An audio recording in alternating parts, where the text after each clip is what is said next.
So who's the real threat to democracy? Well, according to the author of a new book, a longtime aide for Joe Biden said the plan was for the former president to, quote, show proof of life every once in a while in a second term. Well, his advisors mostly ran the country because that's what the founders intended. And here's why they felt justified. These are a White House aides. These were unelected people. And one of the things that really, I think, comes out in our reporting here is that if you believe, and I think a lot of these people do sincerely believe that Donald Trump was and is an existential threat to democracy, you can rationalize anything, including sometimes doing undemocratic things, which I think is what this person is talking about. And now famed intellectual Sam Harris admits he's okay with a comatose president if Trump was the alternative. That's what I assumed was true.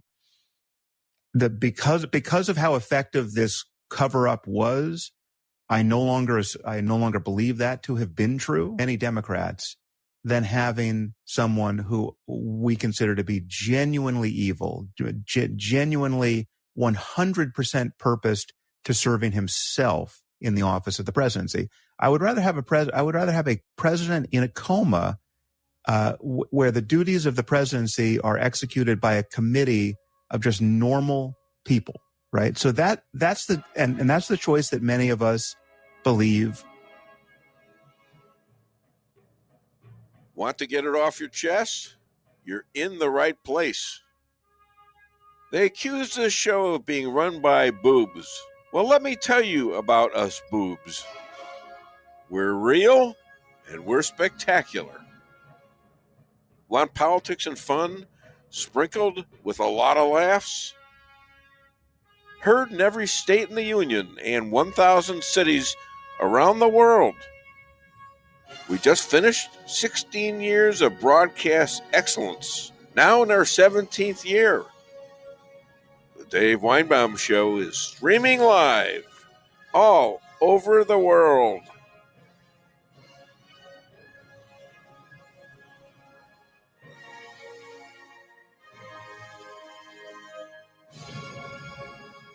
The biggest, most damaging news coming out of the mainstream media, they are apologizing for the atrocious presidency of one Joe Biden.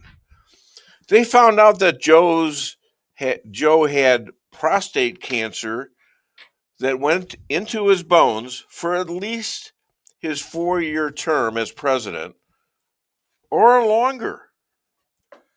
Now they've admitted that legislation and orders were signed with auto pen to the extent that Biden administrators are invited to testify in public congressional hearings. If they don't respond to being asked kindly, don't forget that Bondi at DOJ, Cash at the FBI, and Ratcliffe at the CIA are prepared to subpoena them. Another issue that just came up, a debacle amongst Democrats. Men, women, blacks, Hispanics, Christians, Jews, mild Islamics, police, the USA in general, Israel, and anti-Semitism, especially in the Ivy League universities. Trump is taking away $3 billion from Harvard because they think killing Jews and promoting it are legal in the First Amendment. Just remember the Jew and Christian couple who both worked in the Israeli embassy in D.C., who were murdered by a known Jew-hating communist who screamed many times from the river to the sea, Palestine must be free. In other words, kill all the Jews, the Christians, and weak Muslims in Israel. Dems believe this man should win a Medal of Honor instead of a trial and conviction. And now, can we find out finally what's in a hidden drawer from James Comey? Okay, Greg, because I'm pretty sure the founding fathers wanted George Washington and not Medusa with 5 or 6 heads. Yeah, well, Sam's kind of in a downward spiral. Somehow he can see without evidence that Trump is genuinely evil. But what is really evil to Sam Harris is admitting that he is wrong. And this has been driving him crazy on COVID, on Trump, probably some other things. But how does a seemingly moral intelligentsia justify evil, whether it's totalitarianism or pedophilia? They create in their heads an evil that they define as worse. They don't even need evidence for that. So they can justify the cover-up of a non-functioning president because they will say, well, the alternative is worse. Trump, he's evil. I don't have proof. I just know it. Ooh, that tickles. Stop it. No. All right, let's do basketball. I lost my nuts. I just Damn. We gotta go straight to the basketball now. I think my nuts just dropped off. Oh man, that hurt. All right, well, that sort of is what the Democrats have done to the Jews and to the blacks and to all men and all women. They have turned against us. It's incredible.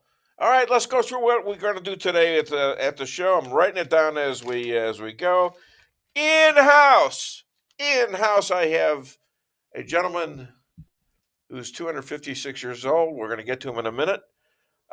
He's healthy as hell, so he's not going to pass or anything like that, even though he is 256 years old. And he is an expert on the Constitution, which here you go. I'll do it if you want, because I can put it right up there. Oh, I lost my pen. Oh, look at that. Look at that. Anyways, he's going to be on shortly, and we've got Chris Adamo. We've got with us today, we also have the McCloskeys on. I get a really good group today. I mean, this is incredible. We're going to blow the lid off of 1-6 and completely turn it around with these guys, because it's not in the news yet. And I scooped it last week just with one of those groups, and that was McCloskeys, Pat and Mark. And finally, we've got Jeff Zink, whose son is a big part of this. And he's got plenty of news on his own, which is HHS situation up in D.C. So we've got a great show. We're going to have normal back and forth. We got a phone. You can call 573-578-2700, and you can get it off your chest, or you can also reach out to us on Facebook, X, YouTube, and on Rumble. As I was saying, the gentleman sitting across from me has shown up in person, which I always love, because he's a good-looking guy and he adds a lot of. How do you get your mustache? You're going to tell me after the show. But you've had a mustache now for like 335 years or something like that. Mm-hmm. Yeah, and it's really cool. I mean, really, how do you? Does your wife do that for you? I stopped shaving that in 1973. Did you really? July the 18th. So what do you do?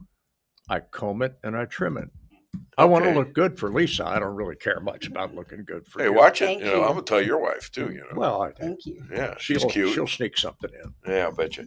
My wife is enjoying this too. How do you like that? All right, he's already hitting on my wife. Maybe that's why he's here. I don't know. Anyways, oh my God, the secrets that we keep. Goodness. I don't know where he gets his stuff. Oh my God, I'm being picked on. It's nice to see you in blue for a change instead of just black. Yeah. Yeah. Well. Yeah. But you do have nicer shirts. It's a T-shirt, and I have my coat here. Do you want me to have my coat? I might as well. It's freezing here because of who? You. You mean you don't dress him? I have no control over that. All right. Enough. We're cutting into your time here. Oh, my goodness. All right. So this gentleman, I told you, he's 256 years old. He was brought up in times when we were at war with England in the Revolutionary War. He used to hang out with George Washington and Thomas Jefferson, Ben Franklin, and they used to pick up pioneer women in Ye Old Tavern in Virginia. Please welcome all the way from Rolla, Missouri, my friend, John Jeffrey Bradshaw. What do you got for me today? Thank you, Dave. This has been another one of those weeks where the Trump administration is drowning us in stuff. It comes up faster than I can read it, and I can read pretty darn fast. So let's just hit the high points, okay? Start off with Biden and Doge. You know, Elon Musk just walked away from Doge, as was intended to happen. Right. And he's left some wonder kids in his wake. These are pretty sharp folks. They don't have the recognition that he does, but really pretty good. Well, things that they have uncovered. Let's start with 93 billion, nine zeros, billion, in laundered money to questionable enterprises through a loan program in the Department of Energy. Now, these guys have got their fingers in everything. Yep. DOE, at one time, DOE was sacrosanct. It was apolitical. Of course, Obama and what Biden. Is DOE? Department of Energy. Okay, thank you. These are the guys that control the nuclear reactors. These are the guys that take a look at refineries. These was a fairly benign operation, like the FAA was at one time. $93 billion of your tax money went to questionable stuff. Now, no wonder people want to be engineers, huh? Well, yeah. Look what it's done for me. I know. You were in that, weren't you? Yeah. No, some of these loans went to enterprises that had no demonstrable business plan, no numbers on financial solvency. In one case, Stacey Abrams, or the EPA, gave Stacey Abrams $2 billion federal grant for a company that showed an income of $100. $100 in revenue, and we're going to give these folks $2 billion. There was $1 billion for a survey in usage of the national parks.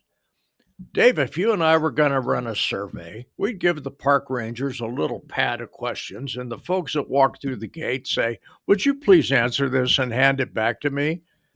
$2 billion? I could do that job. I could do that too. $2 billion for that? Let me just tell you this. You know, making money is easy if you have the ink and paper. That's all you got to do. Well, of course. There it is. Of course, our government's been doing it. The secret to everything. Department of the Treasury has been all the secrets to the stuff out. Government to Doge is that. I think you're oversimplifying, but okay. Well, okay, but you got to start somewhere. There might be some inflation involved in this somewhere. But yeah, this is stuff that Doge turned up on the Biden administration, and they didn't work very hard to get it. This is stuff that was obvious. It was laying out there. And now the question is, what are we going to do about it? Is any of this going to be investigated? That's the question about all of this. Even yes, with it is. The Trump administration, we're all seeing this stuff that's going, but it takes time to get out. As Cash was saying, you know, you have to take out the stuff that's classified, and you got to be real careful about it and all that stuff. And I Bondi's saying that. The same thing. I understand it. I don't think a lot of the American people understand it because they're getting a little frustrated. Why aren't we getting this now? And I get it, and you get it. But be patient. You'll have enough time to yell and scream if this does not come to a proper conclusion according to all the voters of Donald J. Trump. We have been conditioned to have immediate gratification. Right. You don't get that through government. You don't get that through the judicial system. Although I got to say, Donald Trump's judicial system has been moving faster than I've seen it move in 50 or 60 years. What judicial system? Well, what's left of ours. He is moving appeals through faster than anyone I've ever seen. They are emergency appeals. What are these appeals for? Why does he have to have an appeal? Judicial overreach. Judicial overreach. Federal. Okay, we got a huge problem with our judges. They don't understand the Constitution. Well, they ignore the Constitution. No, they don't. I know they read it in law school. Yeah, right. But then, no, they actually think they're right. Well, that matters not at all, because it's up to the next court above them to decide if they're right or not. Here's the way the Democrats do this, and this is right out of Saul Alinsky's book. I mean, straight out of it. What you do is redefine things, and then you push the limits as far as you can, knowing that it's going to be overturned later up the judicial ladder. But by the time that happens, this grinds along very slowly. The damage has already been done. Yeah. You've got people that are used to the new normal. Yeah. And when you overturn the new normal, people say, well, gee, what was that all about? Well, but it's so serious that when you bring back somebody who's a known murderer, rapist, child trafficker, woman's trafficker, you are risking this happening again and again and again, instead of getting the hell out of our country and sending them to El Salvador or wherever. Isn't it amazing they let me back in this country? I've had my questions about you. And rightfully so. Yeah, there we go. I'm afraid our federal district courts have gotten way over the tips of their skis. And the question now becomes, we know the Supremes are going to look at this. The question is, which case are they going to look at that's going to be most relevant? I think they're sitting back and waiting, watching stuff flow in. And at some point, Robert says, that's the one right there. That's the one we need to take a look at. Well, they might get real busy when they start hearing the 1-6, if they ever get to that. 1-6. When they and we're going to be talking a lot about that today. I got the lawyers involved in it. And I've got the guy, Jeff Zink's son, Ryan. He's involved in it, and this is big stuff. You mentioned the auto pen in your monologue. Yeah. Now, the question is going to come up, and it's going to have to be settled in the judiciary. Who ran the auto pen? I personally suspect it was Joe Biden's chief of staff and a cabal of other communists. Yeah. Is that legal? Does that mean that all those January 6 pardons, if they were signed by an auto pen, every single are pardon they valid? Gone. Are they valid? The courts are going to have to decide that. But in the court of public opinion, at least they do not have the power to do what a president does with a pardon. Only the president has that. Is that wrong? And our president was probably incapacitated. Right. There's going to have to be testimony on that in the Congress. That's fixing to happen. Yeah.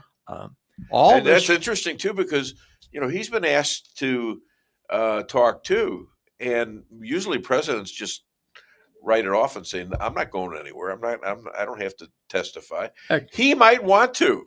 Actually, Joe Biden might want to. The Hur report has shown him the audio of the Hur report has shown him to be a doddering old man who's not in control of his faculties. He's probably incontinent. I doubt that the man can find the bathroom without someone holding his hand. This is the commander-in-chief and the guy that holds the nuclear codes. Now, why was that covered up? Of course it was covered up. We have an amendment to the Constitution that says if the president's cabinet thinks him to be unfit for office, they can kick him out. Isn't that the 25th? 25th Amendment. How's that? Not bad. You're pretty sharp. Today. You're getting better. Wait a couple hours. Yeah, you and me both. I'll need a nap.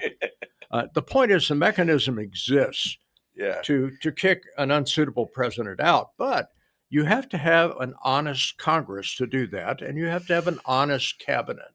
We had neither. If you recall, the Congress under Nancy Pelosi, the House of Representatives, was as corrupt. If you look up corrupt in the dictionary, her picture's out there, on the side. It was so corrupt and so in lockstep, there was not a chance in the world to invoke the 25th Amendment. Not a chance. Right. They tried it on Trump, and Trump did nothing. And here you've got a guy that can barely find the men's room.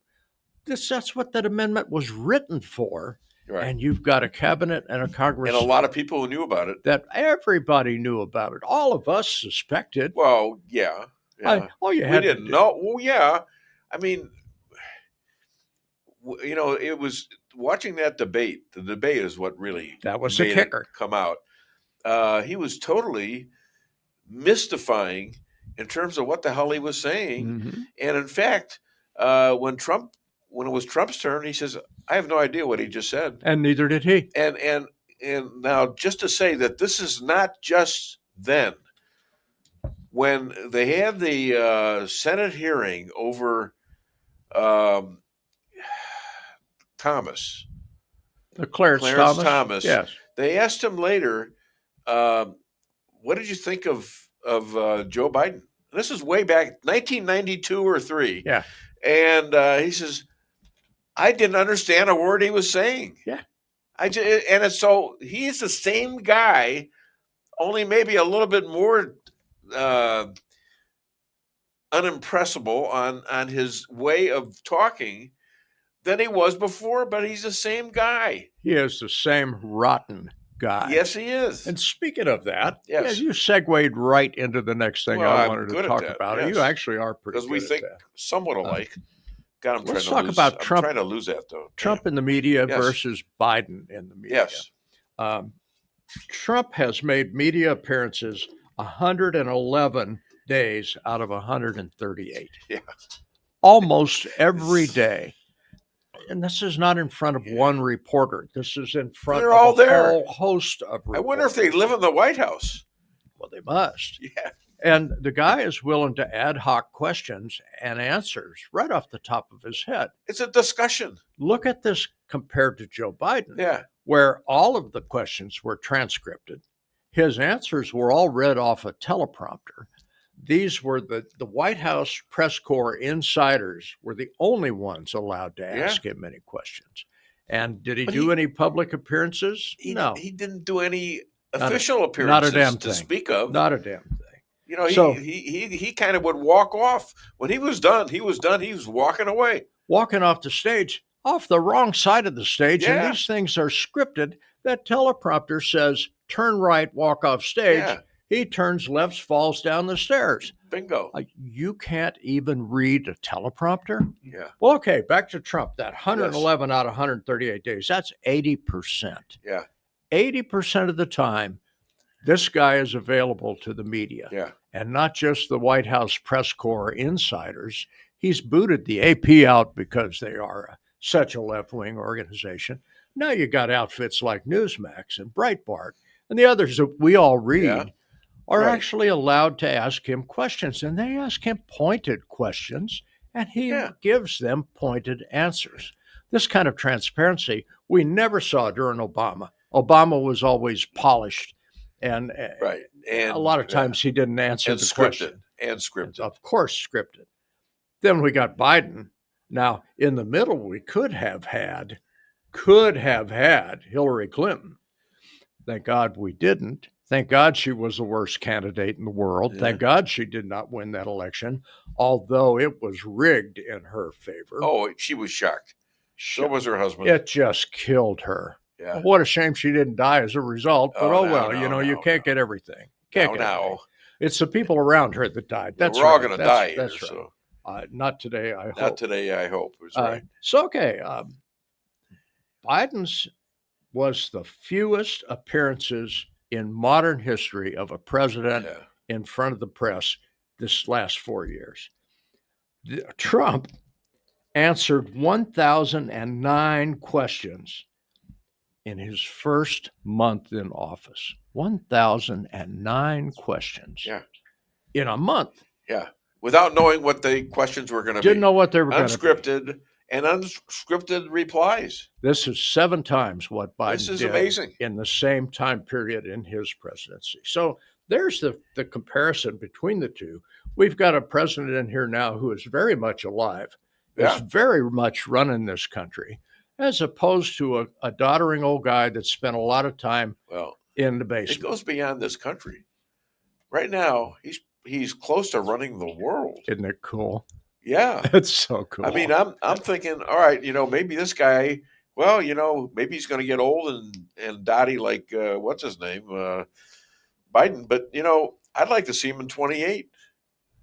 If he continues this course, it's going to be why not? He's grooming J.D. Vance for that, and I think J.D.'s a very good choice. I'd take 8 years of him after Trump. Yeah, I would too. Mm-hmm. But how many of these guys? How about Pence? Didn't you like Pence at the beginning? Wasn't he a good guy at the beginning? Yeah. I thought he was a good guy. But you never know. The word escapes you never know when the rhino comes out of somebody. Well, we know when it came to the electors. Yeah. And Pence said, "I will not stop this." Yeah. He could have done what the courts do. He knew better. And say, let's hold this in abeyance until we can look this over. He could have done that. It was his constitutional right to do that. How many out there believe that the 2020 elections were stolen? All right, raise your right hand. That would be me. That's your left hand, you dope. Sorry. Well, some days are like that. Oh, she's pointing her finger at me. No question that it was stolen. Okay, it's all stolen. And I realize that's not a fair election right there, but that's what you didn't have in 2020, nor did you have it in 2024 because they tried to rig that one too. They certainly did. And what the difference is Trump had shine enough light on this that there were thousands of people looking at this election. Thousands. Yeah, including his daughter-in-law, Laura. Yeah. She did a great job. And the guy who was running the campaign did a great job. The point there is, though, it is very difficult to steal an election, or in the case, this would have been fraud, this would have been criminal. It's really hard to do that when somebody's shining a spotlight on you. You really can't sneak around in the dark. You really can't sneak all these ballots into a ballot box out on some street corner when there's people standing there on the street corner watching the ballot box. And there's cameras. Bingo. Cameras, so what he did was make it so difficult for these people to cheat. And the other side of that coin is he made himself popular enough that even if they were capable of cheating, he outran them in the popular vote. So he screwed them. Well, good. I applaud that. Anytime somebody screws the Democrat Party, I am thrilled to death about that. It's as it should be. It is the natural way of things. Yep. Let's screw a Democrat every hour of every day. Well, until they figure it out. I mean, they're now some of them are confessing. Yes, they're confessing, and they're actually criticizing their own party. Rahm Emanuel, James Carville has been doing that. Carville, and there's a bunch of them turning on him and saying, "We got nothing," and they're talking about women backing men in women's sports and thinking this is a good idea that everybody is going to be voting for this. What woman? There's only two genders according to Donald Trump, and I believe he's right. Mm-hmm. There's men and there's women. So who are going to be voting for this if you lose all men and women? You've got the transgenders who could go either way, maybe 10 or 20 different ways, but they're 0.03 of the population. Yeah, 0.02 according to my statistics. Who's going to win an election with that? Yeah. I mean, do the math. You mentioned Rahm Emanuel. Or the meth. Rahm Emanuel is a blast from the past. And if you remember Hillary Clinton's bad times in the White House with Bill Clinton, Rahm Emanuel, chief of staff, and possibly the most furthest left at that time. Now, we've gone way further left since then. And he's talking about running for president in 28. Bring it on, Well, Rahm. They're talking about Bring it on. Bring it on. I didn't see him talking about it, but they're saying this guy's getting ready. He's getting ready to run. Let him get ready. If you actually look at his background, no way he's electable. No way.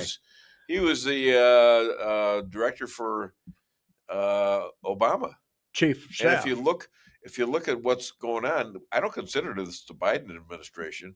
I consider this the third Obama administration, and he has had a lot to do with his people. Are all signing these things away. I wonder if that's going to ever get up to where it really came from, which I believe was Barack Obama. Probably Obama's staff. Well, that's who they were. Sure. They're now the staff of Biden. Were. Do I believe that happened? Yes, the names are there. Yeah. Back to the original question, our first bit of our conversation today. Yeah. Who was running the show? Yeah. Was it Jill? Could have been. Jill's chief of staff. a cabal of closely knit people within that. Claim. The question is, did they hide the evidence well enough that we'll never find it? And I think the Kash Patels of this world, Kristi Noems of this world, are going to be looking up the skirt of this thing and see what kind of dirt that they can find. I think they're going to do that. And the FBI is now talking about this strange little packet of information that was hidden. Yes, the closet. Hidden by James Comey. James Comey's closet. Yeah. And there's all sorts of they're starting to look at it. Bongino is looking at it as well as Kash, and they're starting to find amazing stuff. Dave, and they're just trying to get it verified. If you had perpetrated the crimes that we think have been perpetrated by Comey and others, wouldn't you have shredded the evidence, burned it, caused it to be someplace that it could never see daylight? I refuse to answer that question on the grounds it might implicate me. Well, you're not a criminal. But the point is, the criminal part of me says, if you're going to get away with this, you've got to destroy all the evidence. You don't hide it in a closet someplace where a Bongino can find it. I only think about doing crimes. So when do you get the thought police out? You know, the AIs are going to come after you. Well, you're thinking about doing something. I know you are. Yeah. The fact is, I'm sure I'm on a list, and so are you. Oh, of course, I know I am. I know I am. There's no doubt about it. Okay, let's hope that their list is ineffective. But the point is, you don't leave that stuff laying. So how did they find this? You can bet somebody dropped a dime on them. You can bet somebody squealed. Well, wait a minute. He's had years and years to take care of that. I think he wants it known. Do you think? I think this guy's so idiotic. How does anybody get to be the head of the SBI and have such a poor reputation? I don't understand it, because a lot of the FBI, they're good people for the most part. I take that back. There's 5,000 of them right now under investigation. Yeah, that's the top third. Whatever. But there's plenty of good ones. I know that. Mm-hmm. And this guy doing this seems like he wants stuff known out of there. I disagree with you on that. I think James Comey is a pretty smart guy, but a pretty corrupt guy. And I think he is being used as the scapegoat for this thing. That little cabal of people said, okay, let's draw straws and see who ends up with the short one. And Jim, it's you. Huh. All right. Well, we'll see. We'll see what comes out of it. Mm-hmm. I mean, all right. Well, where's the Kennedy papers? I mean, haven't they had enough time to figure this one out? You and I said earlier, these things grind along very slowly, and they always stand behind the skirt of national security. Okay, we don't want to compromise national security. This is 2060 or 1963. Yeah. This is long enough ago that the folks that even you were much younger then. Oh, I was a baby back then. I actually believed my government back then. Give yourself a couple hundred years more. Do I believe my government now? No. Uniformly, no. You'd have to be really stupid to believe anything that comes out of that government. You got to double check things. If you got the newest, best, let's call it COVID shots. You want to make sure they've been tested, okay? Yeah. And for people to say now they still believe in it, this is what Grok told me. About 65% of the people still believe that thing is legit. I feel bad for them. And give me a break. Those are the sheep of this world. I would claim that the people in this room are pretty much the sheepdogs of this world. Protect the sheep if possible. We should be like the hound dogs, Well, I'm lazy like a hound dog. I got a parting shot for you. We're getting close. Yeah. Actually, it was going to be a Letitia James thing, but I got a Harvard thing instead. Please. Harvard has floated to the top. All you got to do is watch any of the news sources, and you can see that Trump and Harvard are doing some of this. Oh, yeah. But things get hidden in schools. I worked 19 years at UMR. Things get swept under the table. Here's one for you. Francesca Gino, who is an ethics professor, or at least was an ethics professor at Harvard, she just got her tenure yanked which never happens. Yeah. Tenured professors can get away with She murder. must have said something good about Israel. Yes, what she did was faked a whole bunch of data to support some co-authored papers that she'd done in the past. And somebody started looking into that and said, wait a minute, I've seen this printed someplace else. And you didn't bother to include that person's name in here and give them credit. Now, it's got to be pretty bad for them to yank your tenure. And this is an ethics professor. Now, wait a minute. If this was a tenured history professor, I'd say, yeah, okay, you got caught. An ethics professor having their tenure yanked for unethical behavior. And apparently she's been doing this for years and years and years. Now, is she a scapegoat to try to direct that spotlight away from the other awful things that Harvard has been doing? Who knows? Yeah. But I found it to be very interesting and very unusual to yank tenure. And I was a little shocked that you would use Letitia James on this show. Oh my! Please accept my apologies. It's okay. It's okay.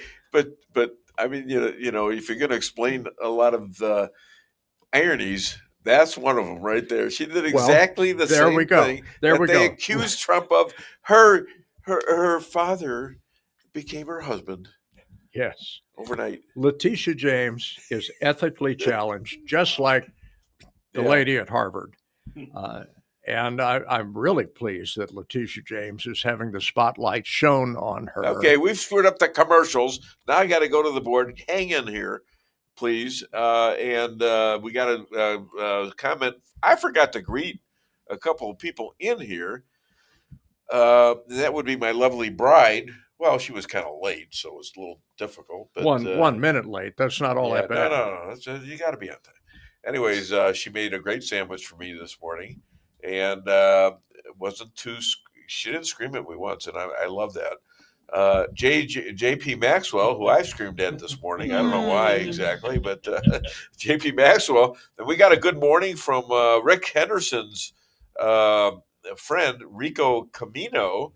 And Rick does all the bits and the clips, and we rehearse them on Thursdays and the whole works. And Patricia Odin Maxwell, sounding good, looking good. Go team! She is the official. I was going to say rabbi for a minute. She's the official preacher for the Dave Weinbaum show, or pastor.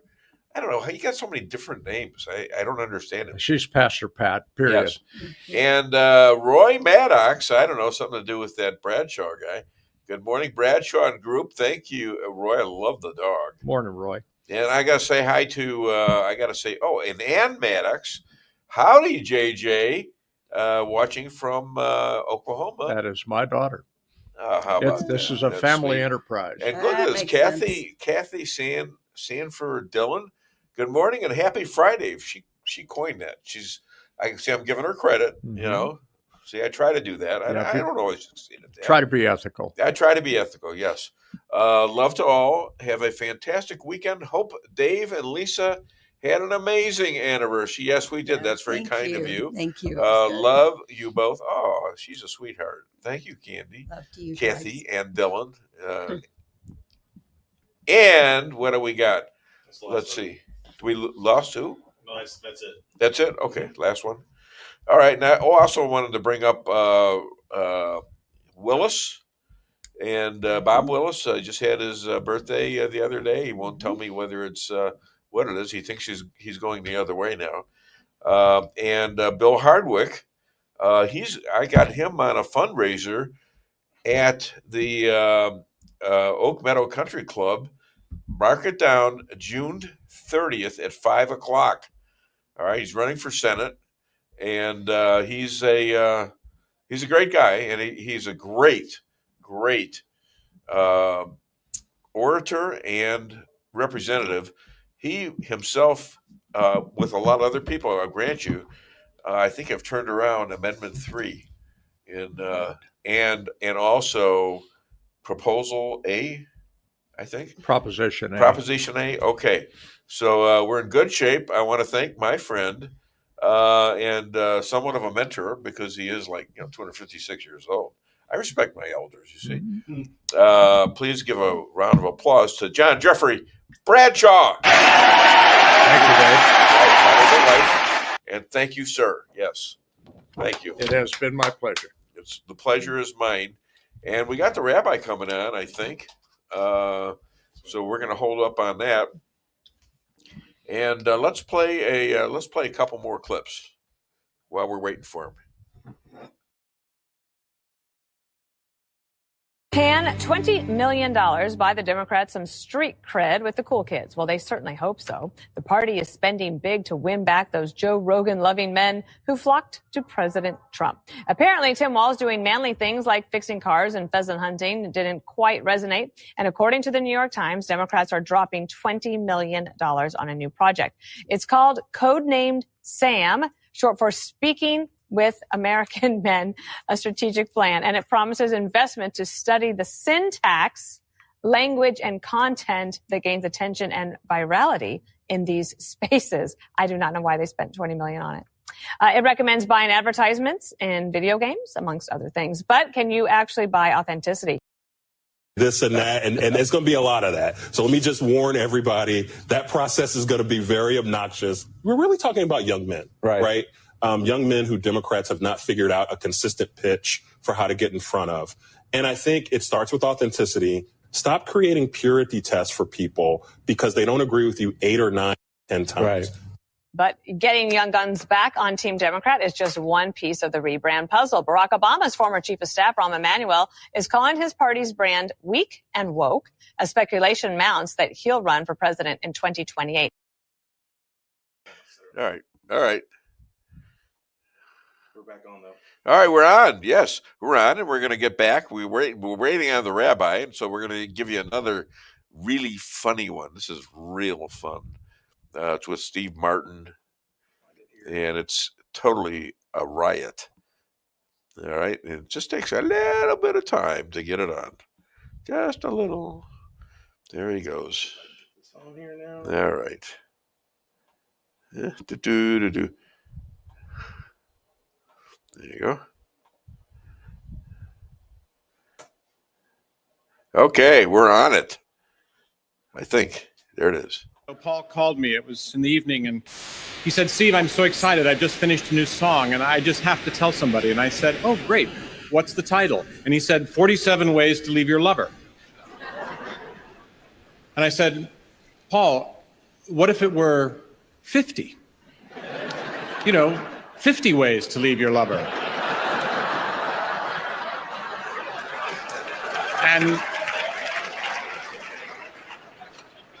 And there was a long pause. And he said, "Go on." And I said, "Well, 50 has a nice ring to it, and 47 sounds a little awkward." And he said, "But, I've got 47. I can't think of any more." And I said, "Make a new plan, Stan."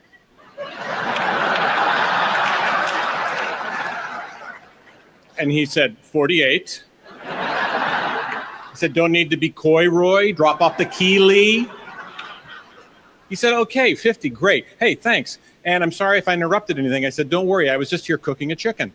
And he said, "Oh, really? How are you preparing it?" And I said, "Parsley, sage, rosemary, and thyme." And now look it up. All right, pretty funny. What isn't funny is the rabbi is not on yet. So let's talk about some other stuff that's gone on. Again, Harvard and is clashing with our president. He's clashing with our president. Okay, it's ridiculous.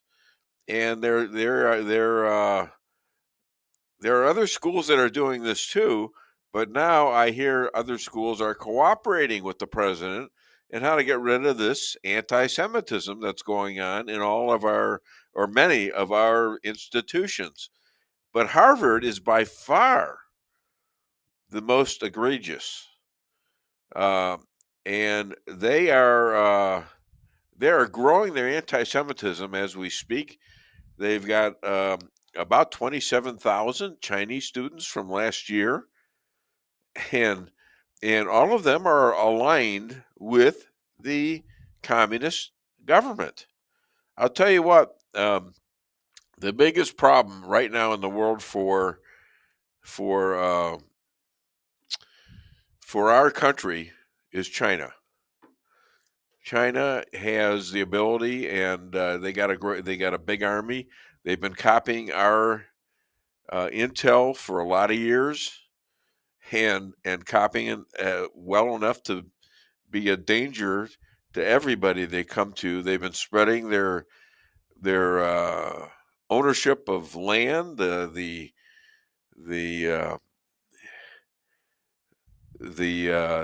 land down in Panama Canal, and finally we have taken that back, and that is a problem. And now Trump is up against Putin, who has decided that he's gonna, bomb the hell out of Ukraine, and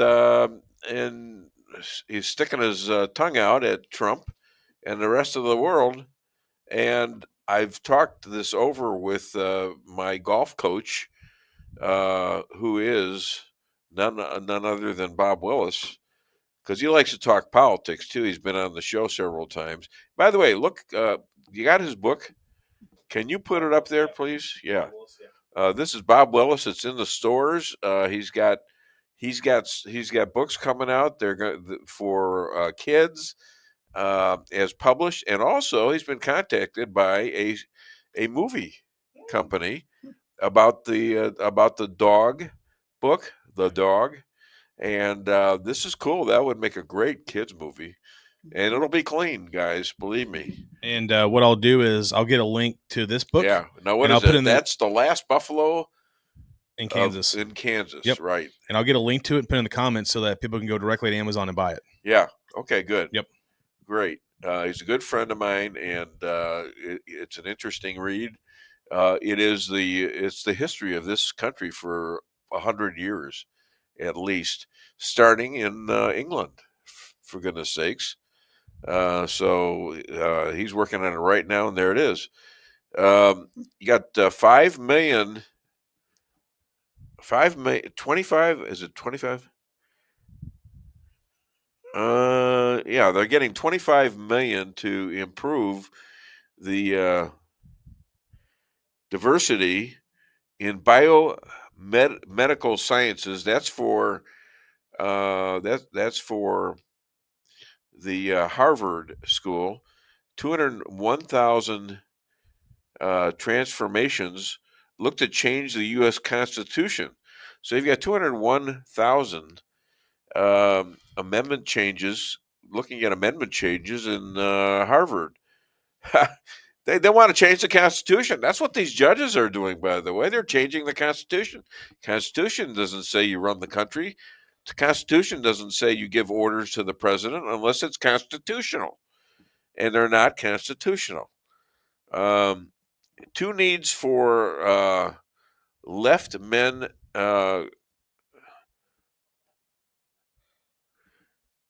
Two needs for left men can versus girls. Anti-Semitic, Trump and conservatives fighting it back. It's anti-American. HHS Kennedy drops forcing kids and pregnant women from taking the jab. It's now just for old people. That is a huge trouble for the it's huge trouble for the schools. And right now the rabbi isn't here, so we're going to do other stuff. And yeah, and I mean we're due for commercial break and play that. Yeah, I'm hoping hopefully they're okay because he's not usually this late. So no. Yeah. All right, let's do the commercials. Go to where who's sponsoring the show, guys. Hit it. Your home is your castle. You don't need unwanted hassle. Don't let those creatures move in to stay. Let us protect your investments. that's what we're all about. Plank Termite and Pest Control will save the day. Plank is locally owned and family operated right here in Rolla, a Google preferred business. Our customer service and your satisfaction is our number one goal. So call Plank today at 368-3333. Plank Termite and Pest Control will save the day. Honey, what are you doing? What does it look like I'm doing? It looks like you're filling up a swimming pool. Yep, I'm filling up a swimming pool. In our living room? How else am I going to watch the game and stay cool? If your AC is on the fritz, call Hartley's Climate Control. Hartley's is the area's best in HVAC repairs, installs, and maintenance. Knowledgeable, honest, and dependable. Serving Rolla and the surrounding areas for commercial or residential needs. Hartley's Climate Control. Community born, community raised, community serving. Call Hartley's Climate Control today at 573-368-3163.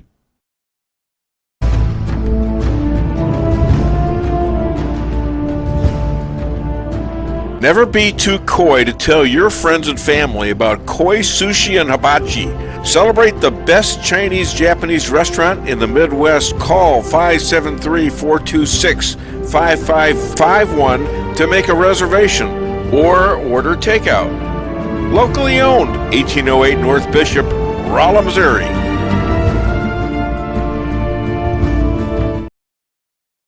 We can sum up McDonald's new crispy chicken sandwich in one word.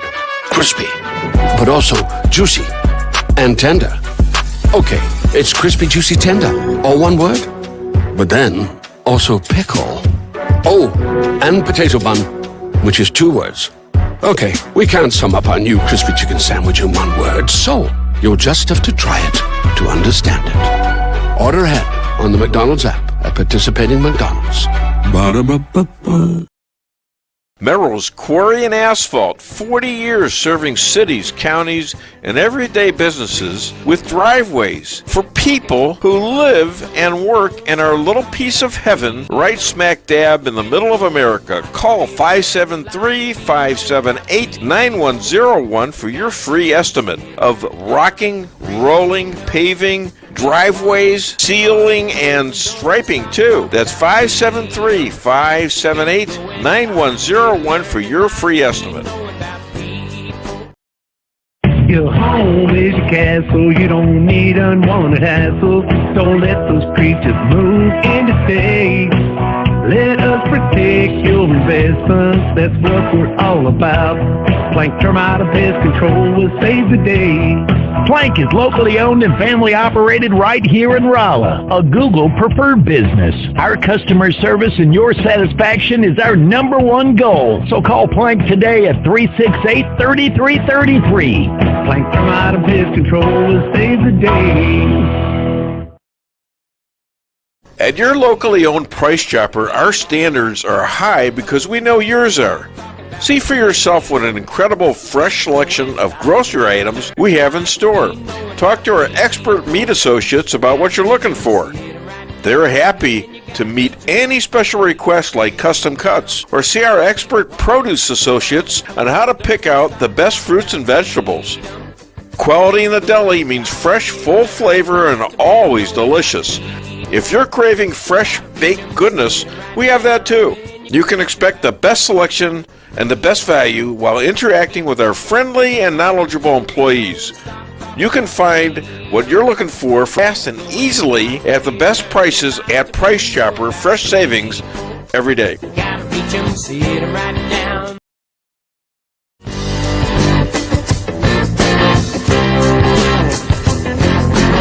A-Car Real Estate, where experience matters. 532 million sold since 2003, the number one sales volume in Phelps County.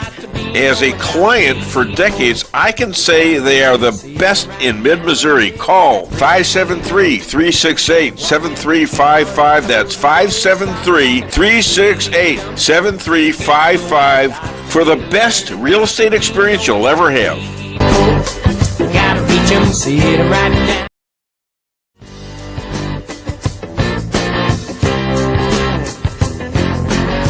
Insurance going up like crazy? Daniel and Henry Insurance is one of the largest private insurance companies in the world. Richard Boyette, 314-444-5011. He's my guy at Daniel and Henry for 10 years. Business or personal, call Richard at 314-444-5011. He's the best. Maybe it's for a kitchen you've always wanted. Maybe it's just to have a little extra room. Whatever the reason you're considering a new home loan, it's good to know that Town & Country Bank will guide you in the right direction. Our experienced local lenders are here to help you with a new home construction, remodeling projects, and fixed and adjustable rate home loans. You can even start the process online by clicking Online Mortgage Center at tcbanks.com. Smart, friendly solutions. Town & Country Bank. Member FDIC, Equal Housing Lender. Okay, we're back on. I got a few questions I want to ask, and please send it in or call in 573-578-2700. How many out there believe in taking the jabs still today, the COVID shots? And how many of you want to take the follow-up shots? Are there any out there that really want to do this? How many of you believe that the masks were effective? Do you find this as a noble thing that was done by our government to lock children in and to get people fired who didn't take the shot, who refused under their own constitutional rights? I'm getting the concept that people are beginning to understand this. And with Robert F. Kennedy now setting the scale straight on people that were forced to take it or their jobs were lost, the U.S. Military had this where they would actually beat up people who refused to take it, and then get them out of the Army, kick them out. And because of that, they lost a lot of people who were going into the Army or Navy or Air Force.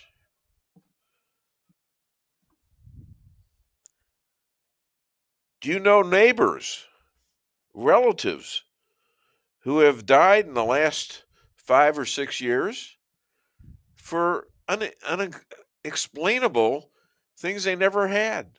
Because a lot of people died that did not necessarily die from the pandemic. There were people that died because of the shots. It's interesting now. I'm even to this day, I'm finding out people that I work with that are fully vaccinated, and guess what they're still getting as of last week? Yeah. COVID. Yeah. They're still catching it. Yeah. Well, I thought the vaccines were supposed to take care of that. And what other illnesses do they have? Nothing? And some of them, no. But the COVID thing, they took the vaccine specifically for it. And we were all told by Fauci, by Siegel, the doctor on Fox, we were all told that this would be a one-shot deal. Mm-hmm. Yep, that turned out not to be the case. And it turned out not to be the case, is correct.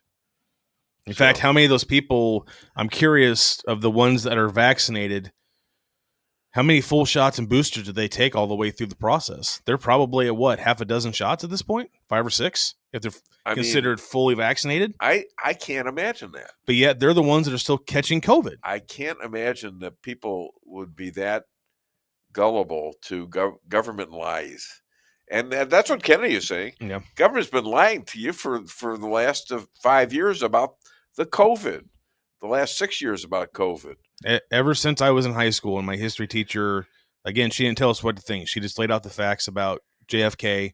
I just watched the JFK movie, and she said, now you decide for yourself. And from that point, I've always been skeptical of anything the government says. So you don't believe that Lee Harvey Oswald killed? I never have. John F. Kennedy. I don't even think he fired a shot. I thought he did. I don't know. When I was a kid, growing up. I saw this. I'm going to give a lot of credit to my history teacher who was your history teacher? So her name is Barb Smith. Okay. She's in St. James. Ironically, she's a Democrat, but she still said, here it is. Question it for yourself. And ever since then, I have doubted everything because we had a gal named Judith on the show. Yep. Who was Lee Harvey Oswald's girlfriend. Yep. Okay, and she was 82 years old. And here's what was funny about this whole interview with Judith, and I found a lot of stuff that she was talking about really intriguing. And she even said, I'm going to start saying some keywords. Yeah. And I always have issues. We haven't had issues with StreamYard for quite a while now. Right. We've been on a good streak. She would start saying certain words. She started getting cut. The phone started blowing up with spam calls like crazy, and it had not, and they were continuous. They would not stop. And I was like, It's like we hit a nerve.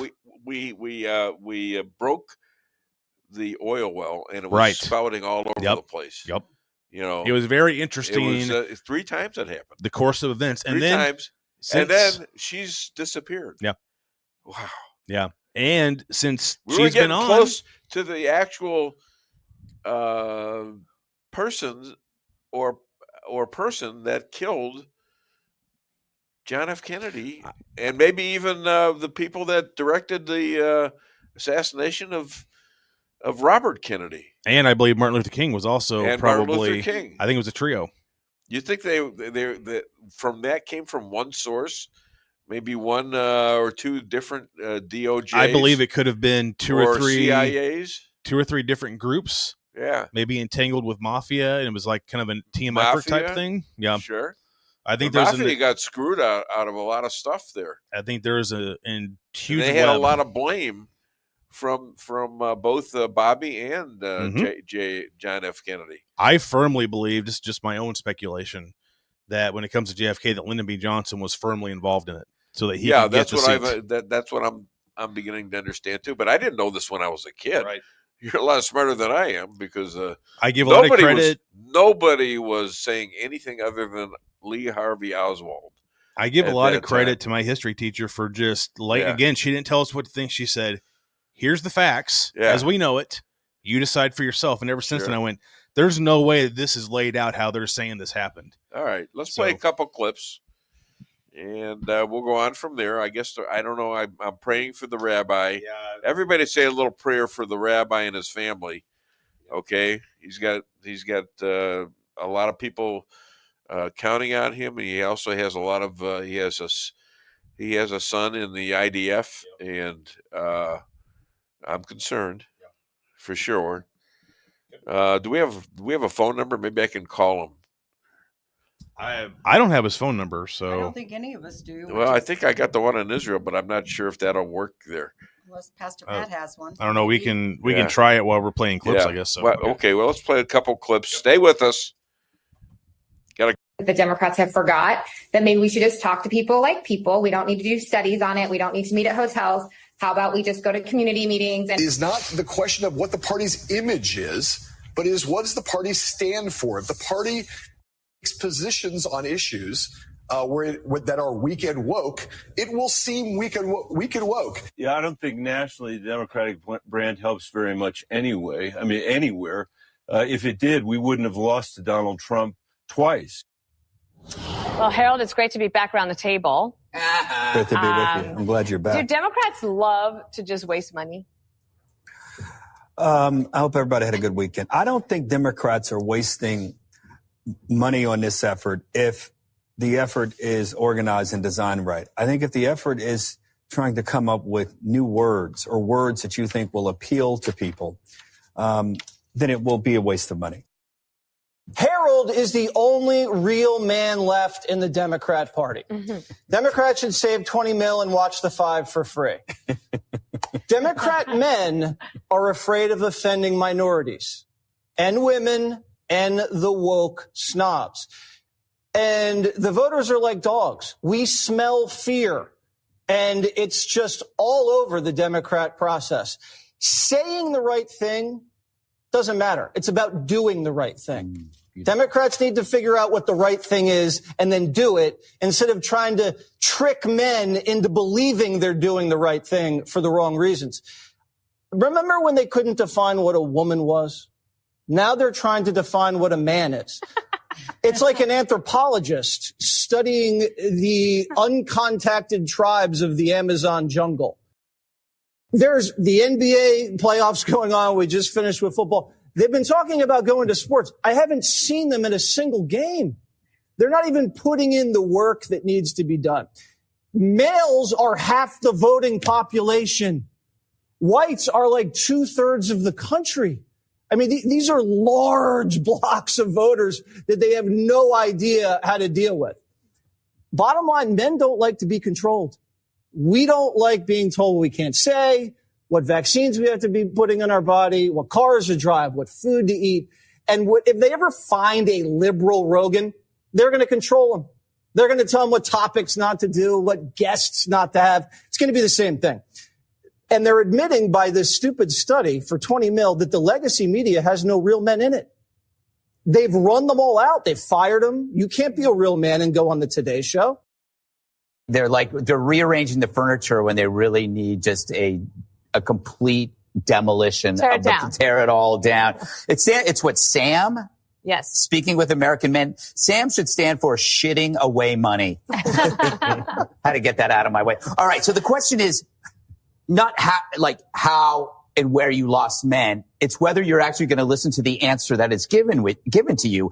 The party in its current state cannot listen to the answer, because if you define the natural traits of men, the masculine traits as toxic, whatever you hear from men is going to strengthen your distaste. You know, there's some basic traits all men have that essentially they're born with, literally. Self-defense. They're built. They have more muscle. Self-defense, security, meritocracy. We like to win. We like to be first. We like to compete. Okay, well, guess what? I think I just called Israel. And I found, guess who? He's not looking at me. I was worried about you. I was sitting there praying about his safety and his family's safety. And what were you doing, Rabbi? I said they needed me in Gaza, so I had to run down. You lying terrorists. And, you know what? This is not good. You're not starting off right. How about? Oh, gee, Dave, I'm so sorry. No, apparently you got to make a joke out of it. Like, what do you think this is? You know? Yeah. What is that? No, I don't want to. No, I've already had that happen to me. Yeah. And you're not qualified to do it. You told me you weren't. Yeah, we can take a little off the top. No. I got nothing on top of here. Coming out the other way either. All right. No, none of that. Already, you've punished me enough today. This is a wartime rabbi, and he does this again. I'll be coming over there to war with him. He provides shelter and camaraderie with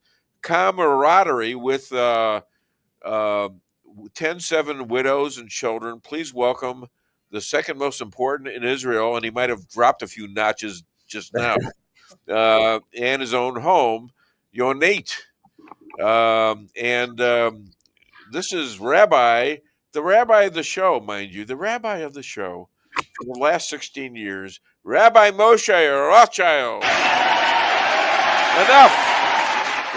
Enough.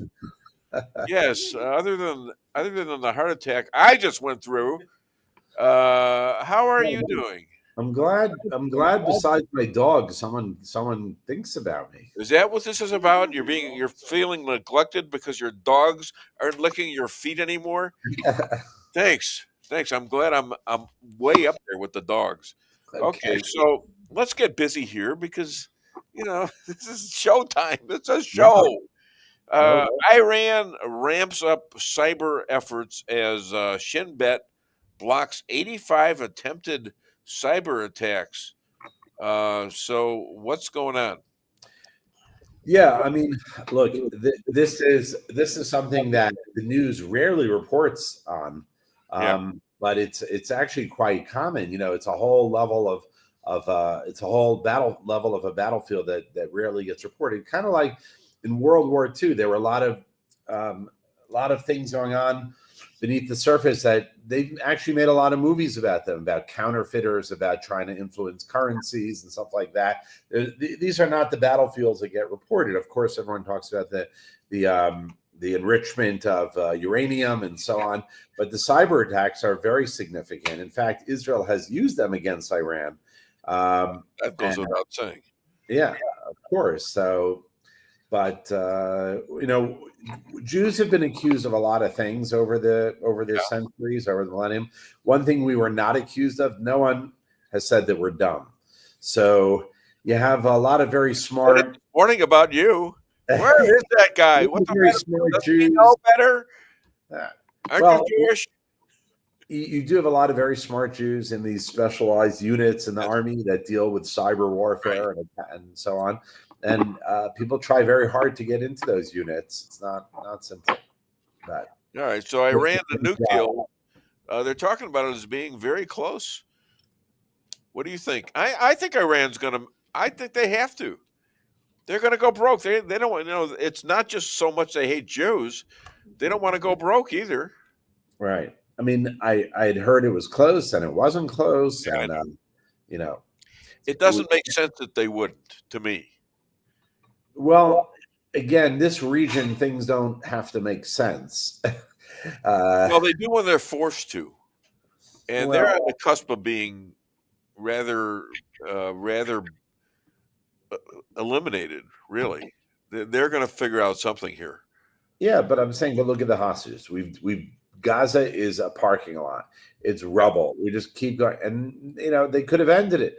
As someone says, it's the only genocide in the world that, quote unquote, genocide, that the people who are being killed refuse to end it. It's the only time it's ever happened where those, quote unquote, who are subjects of genocide can end it themselves, right? And they choose not to. I mean, to it's do so what? absurd. To do what? Return the live and dead. Can you imagine World War II and the Holocaust? The Jews were offered something to end the extermination of Jews, and we said no, thank you. Yeah, right. It's so absurd. There's no genocide going on there, but if there really was a genocide, they would have taken any deal, right? We would have taken any deal in 1930. Yeah, I realize that, but you're talking about the dangers that are evident now to all the people that are leaders of these groups, knowing full well that if they screw around, they're going to be taken. Yeah, they're going to be taken out. What you're saying is eminently reasonable. The problem is in this region, reason does not always prevail. So we'll see what happens. Okay, if you have to go down to the very last one, then you're going to have to do it. But and I think that's what God wants too.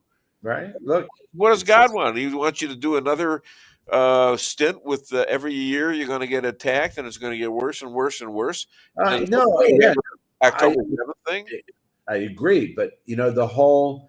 I was talking about Iran. That you look at a situation, you say this is what makes sense, but that isn't what happens. Like I've said to people, this is the Middle East. This is not the Midwest.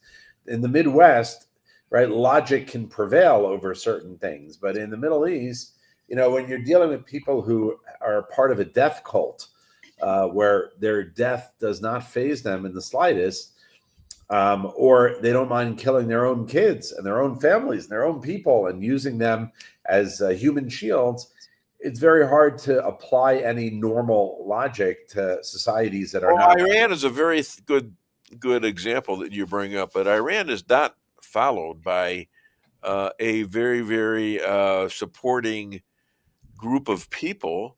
They're not with the government.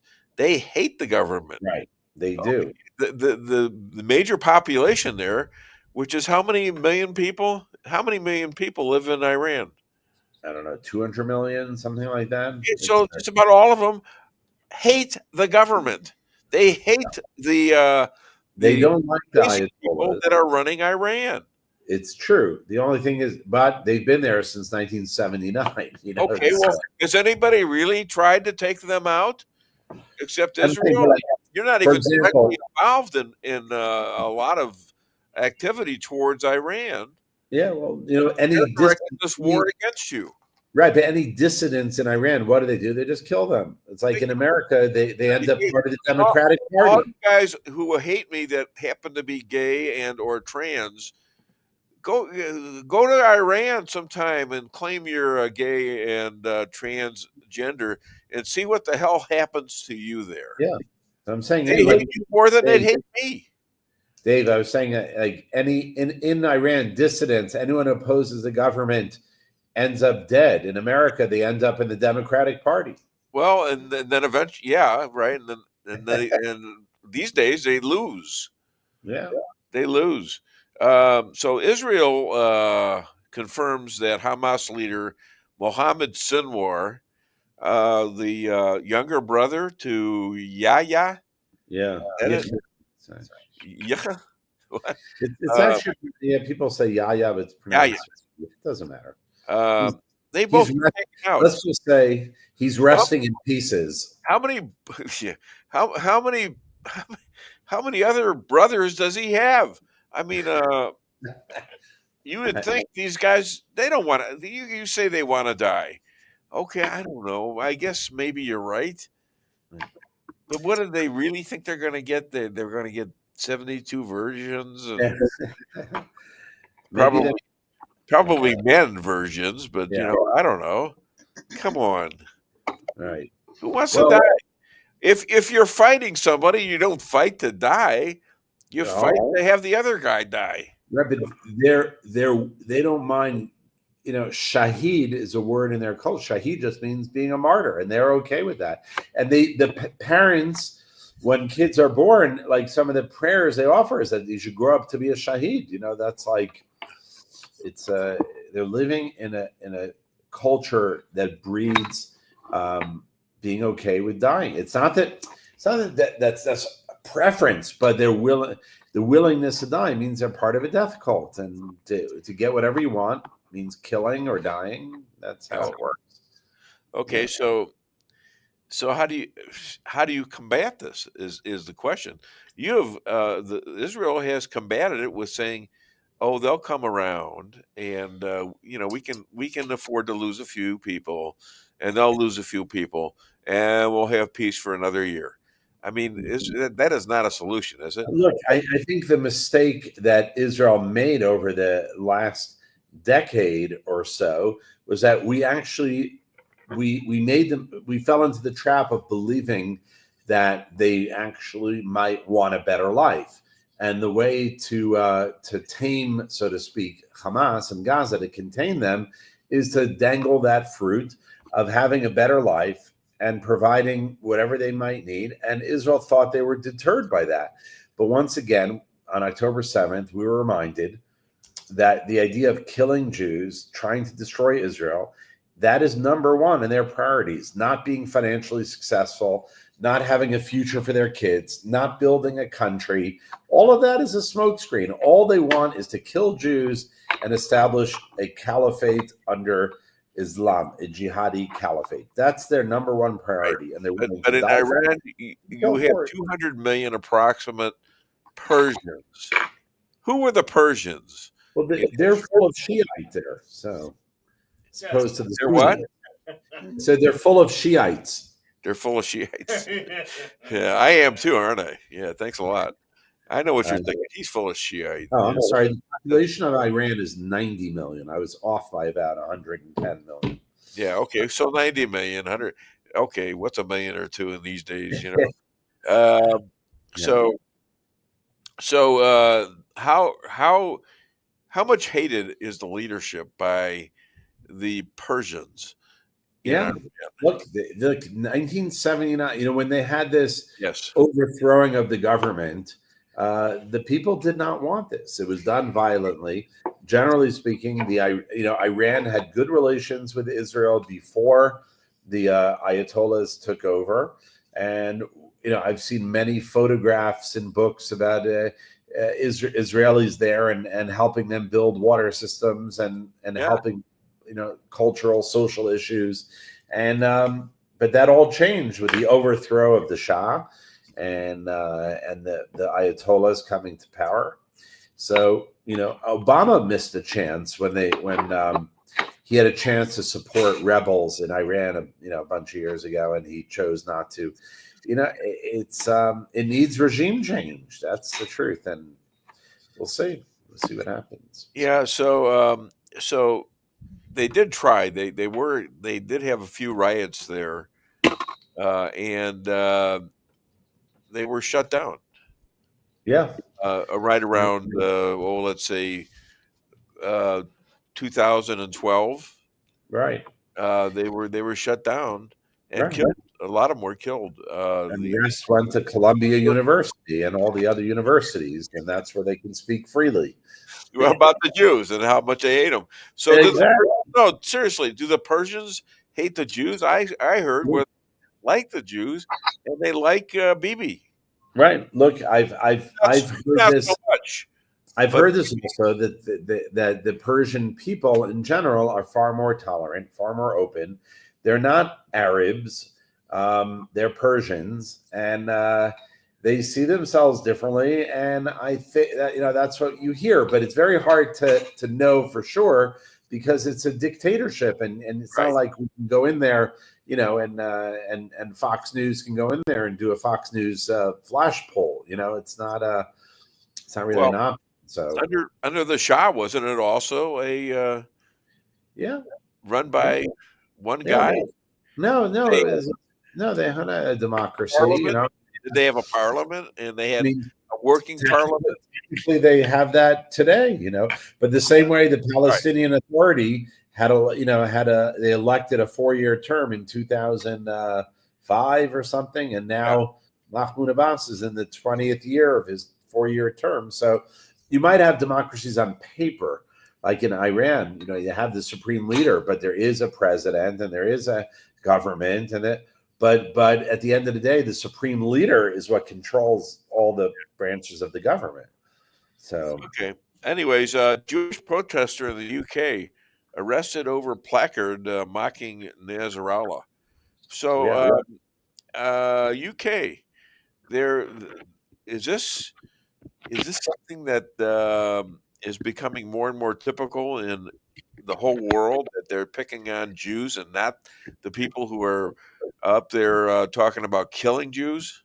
Right. The UK is gone. The UK has become a Muslim country. Remember, I think we spoke about this last week, that the birth rate of the Muslims that move into these countries is well over 3, and the birth rate in the UK is about 1.5. So it doesn't take long. They come in there in mass numbers after the Syrian civil war, and various refugee groups came in, and they just have lots and lots of kids. The mayor of London was a Muslim, and I don't think he was such a bad guy from what I hear, but in general, the population is growing so large of Muslims that the policy is completely influenced. You have one Jew holding up a thing against Hezbollah, against Nasrallah, and the police take him down, as opposed to all the support that Hamas has. And these are they Muslim police? Are they just regular Englishmen? I don't know. I assume that they obviously are going by orders. They don't do things without it.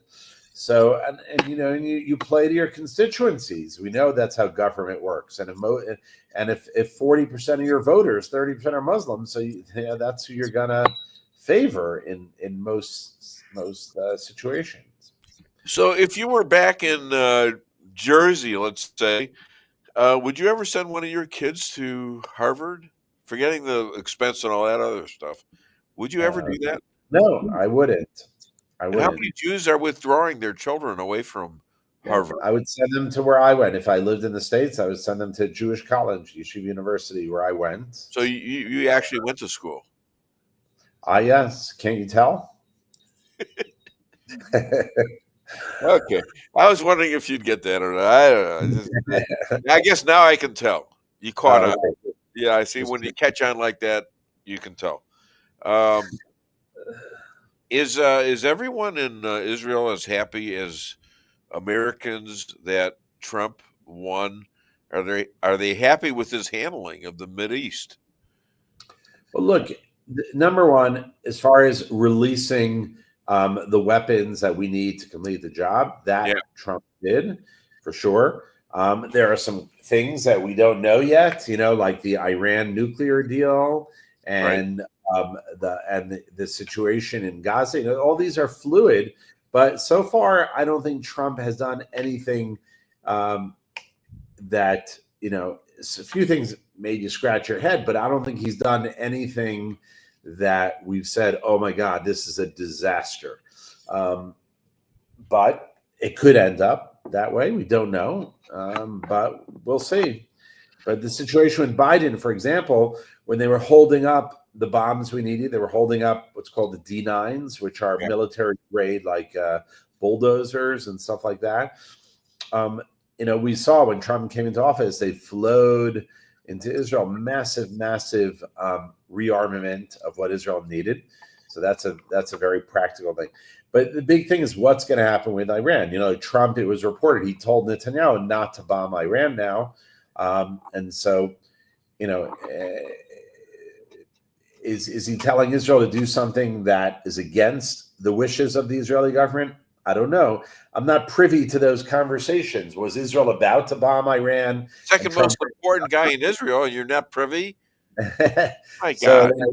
I don't know, or is it that Trump just said, hey, give us another week? Yeah, I think that's probably it. And then if it doesn't work out, let's go. We're gonna take him out. So I'm saying he hasn't done anything that we. Well, he doesn't want war. Right. If he doesn't win the Nobel Peace Prize, something's really wrong. Okay, I mean, he should have won it for the Abraham Accords. It's insane that Obama won like at the beginning of his presidency, which was insane. He's a real peacenik. Right. He's a real piece of what. The biggest step towards peace in this region in the last 20 years has been the Abraham Accords. There's no question about it. And the fact that he didn't win the Peace Prize for that is, all right, that's criminal in my mind. Would you quit banging your scissors? It's not a scissor. It's actually a ruler. Oh, thanks. Yeah, I thought you were waving a knife at me or something. I don't know what the hell it was. Yeah. Sheesh. What I was going to say is if Yasser Arafat can win a Nobel Peace Prize, I mean, that's pretty. Well, yeah, but this is, I don't know. We're seeing an upturn, overturn of thought here in America that is significant and historical. Yeah, I think, and it's for the better, and it's for the better of people here. And I think the Democrats they have nowhere to go. They have nothing. They are promoting things that are anti-Semitic. They are promoting women to shut up about men in sports. And wait. They got AOC. That's their their golden goose now. Yeah, right. Golden goose. Yeah. Maybe Cori Bush will make a comeback in Missouri. Cori Bush, you got the Jewish guy in Pennsylvania. What's his name? Shapiro? Josh Shapiro. Yeah. Yeah. Sure. So, anyways, so Israel is denaturalizing terrorists. Where the hell are they sending them to? Chicago? To Rolla, Missouri, I think. There. Sure. The mayor of Chicago is 5%. He's like the people that are running Iran right now. He's got 5% favorability. The mayor of Chicago. How about that? It was a very interesting piece of news this week. We have the Iron Dome, and it costs like $50,000 per shell. This week, they announced that they had launched the lasers, and they've successfully shot down missiles with lasers, which cost around $2-3 per shot. Reagan. We've got our next guest coming up. Yeah. All right. Which is huge. Yeah, we're gonna play you something from Ronald Reagan, which is only about 27 seconds long. And this is where the Iron Dome came from originally. Get this from Join Present. This is a video. Yeah. Okay. He's working his butt off now. You took us, right? Hey, he's speaking Jewish. There he is. Give me some sound and we're fine. There it is. Up. Joe Biden is a thing of beauty. The man who all his years in the Senate voted against every weapon system except slingshots is now talking tough about our adversaries and the need for national security. You're right. He doesn't. To those of you who are too far away to hear, a lady up here said he doesn't know what he's talking about. She's absolutely right. All right. So hopefully you got a lot of information from that. I got to go. I got my next guest is on time. Oh. All right, guys. Hey, I love you, but man, don't put me. I'm an old man now. You can't put me through all that stuff. So listen, other than Dave Weinbaum show, where can people find and buy your book? Which is what? Hold his book up. Yes.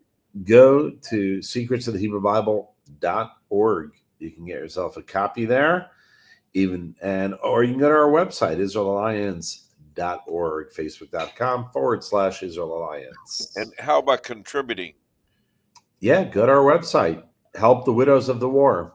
You can go to that website that you see on your screen, and their money will go to help these women who paid the highest price. They lost their husbands. If you frost your flakes, you risk being known as a serial killer. Ladies and gentlemen, Rabbi Moshe Rothschild. All right, Shabbat Shalom, my friend. You too. How's your family?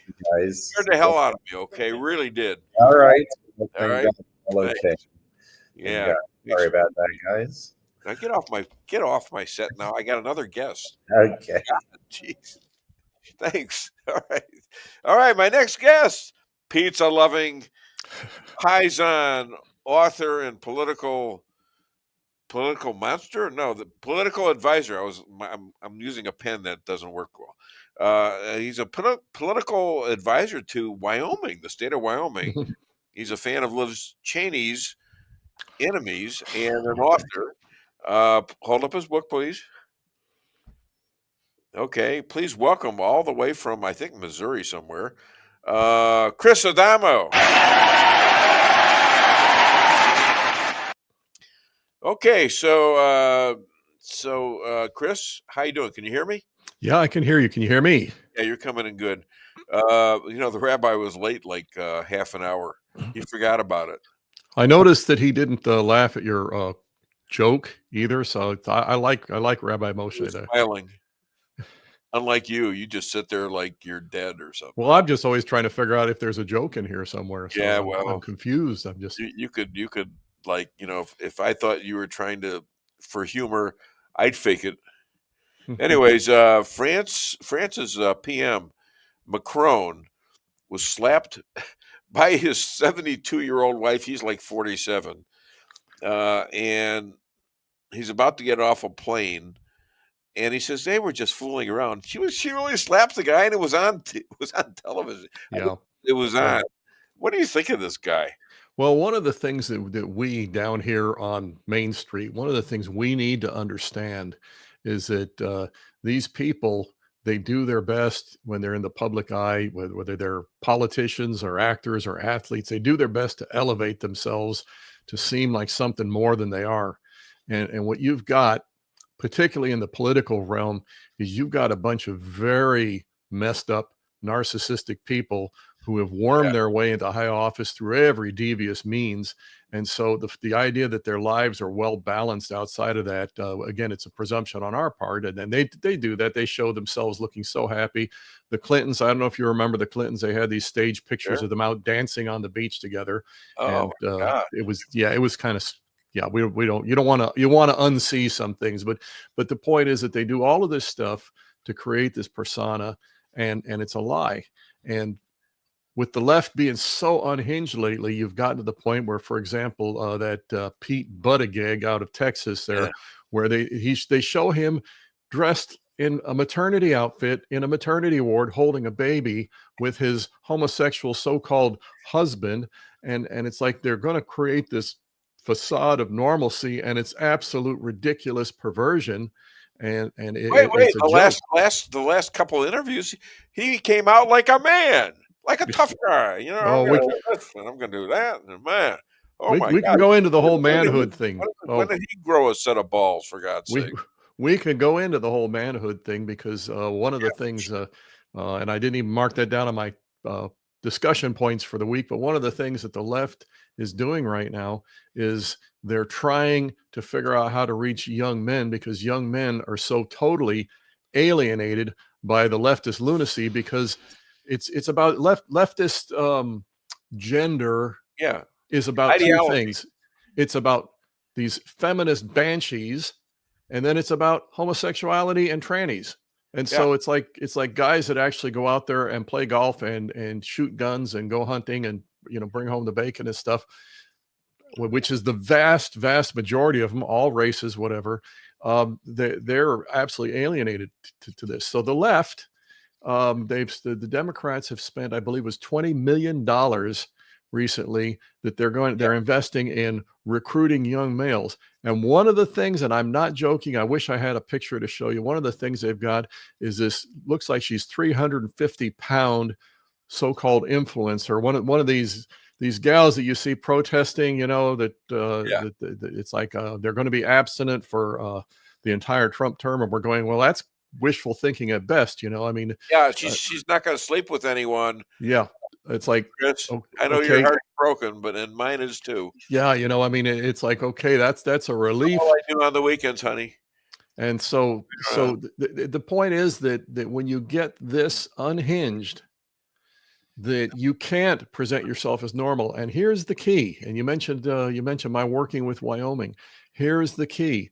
When they do that, what you do is you let them. You don't try to meet them halfway. You say, look at what a bunch of total weirdos these people are. And then you go back and you reemphasize the basics in life. You reemphasize, apple pie and cornflakes and motherhood and apple pie. You reemphasize these things, and they can't compete with it. And this is how things like the Wyoming Freedom Caucus are just kicking the socks out of the political establishment. And I'll tell you something, it's also going on in other places. There's a movement right now. There's a guy I'm going to connect you with. His name is Joe Severino, and he's running for governor of Illinois. And he's running as a Trump Republican from the grassroots. And he's getting all kinds of traction just overnight like that, because people are so sick of the leftist lunacy, right? You know, right from the cultural sewer. No, we don't want it. We reject it. No, we don't want it. I want this guy on my show. Damn it. I will get you in touch with him. Because Illinois has been lost for a long. It has, and there's going to be a big, it's going to be a big uphill challenge to do it.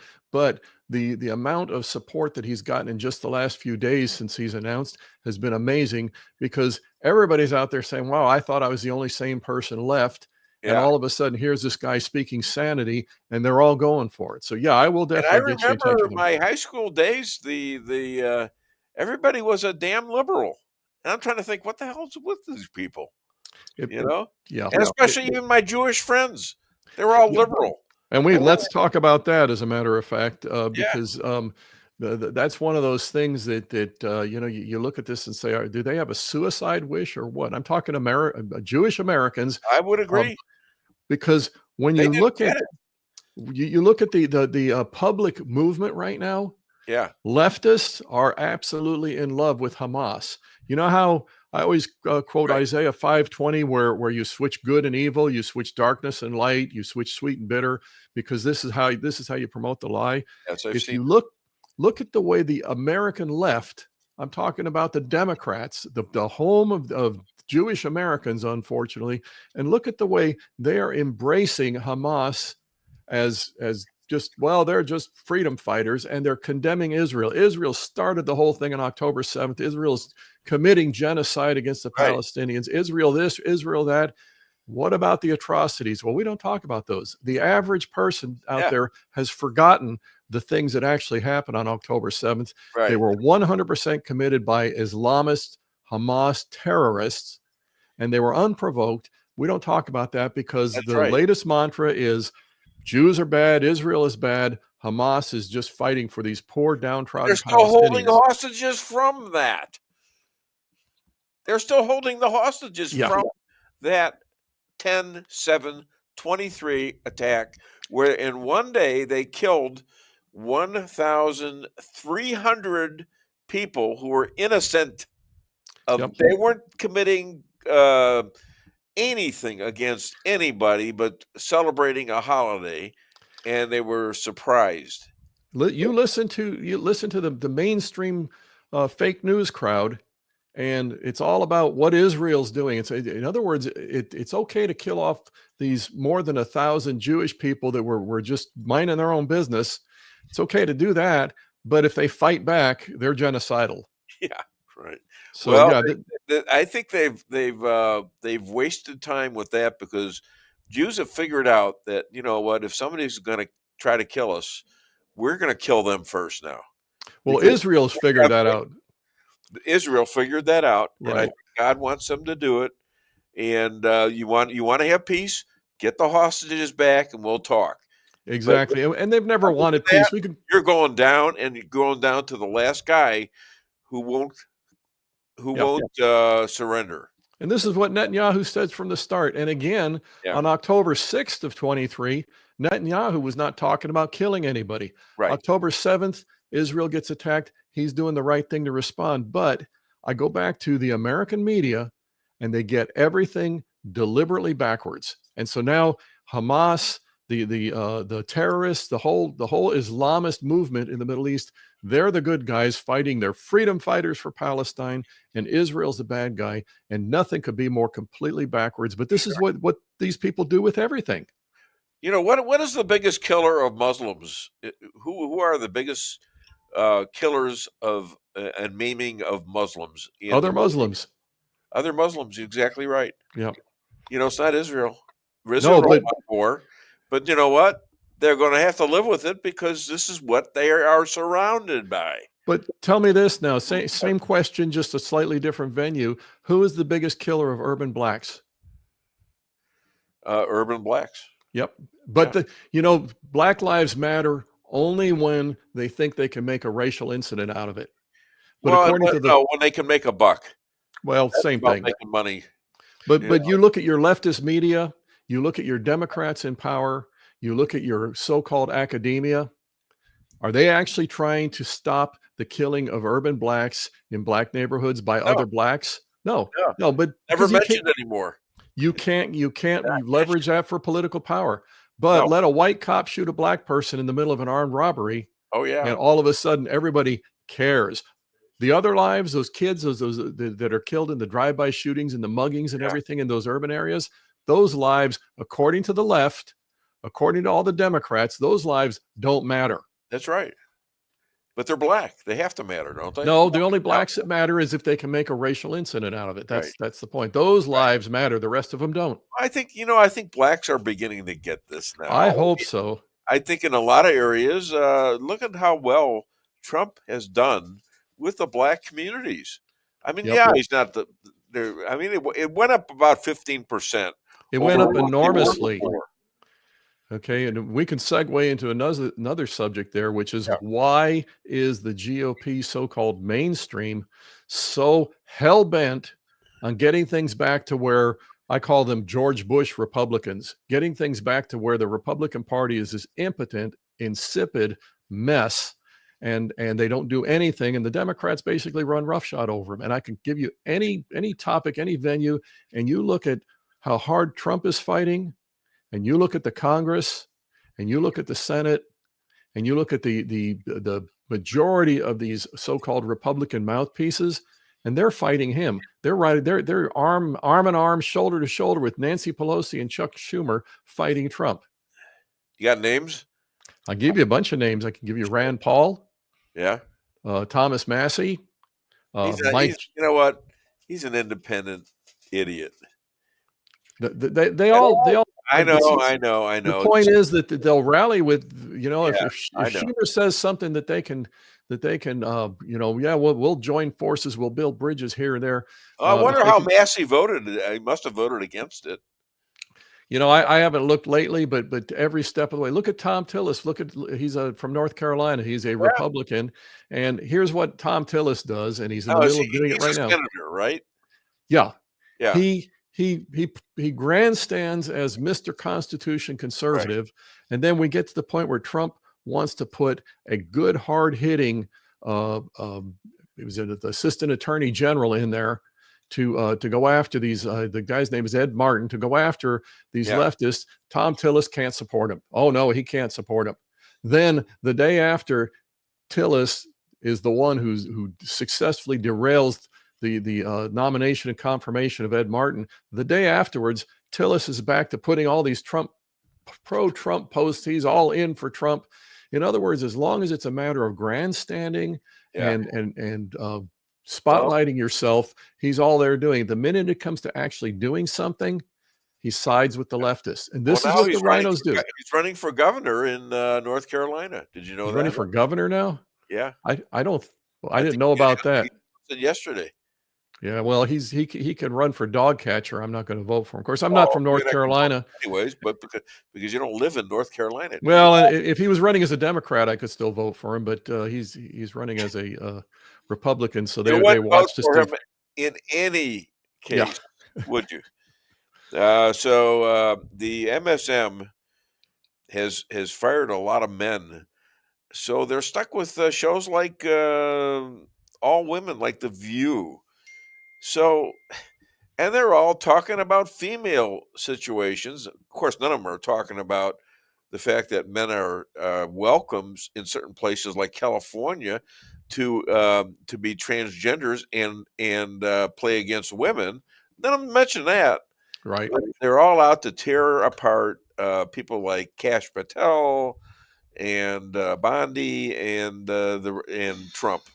So once again, this goes back to the whole Hamas thing, where the media is going to get on totally the wrong side of it, but they're going to line up really loudly with that Democrat effort to recruit young men by having these obese, obscene 350-pound women get out there and appeal to men. I mean, this is how screwed up things are. It's like it would be a circus. It's way too ugly to be a circus. Okay, you can't even.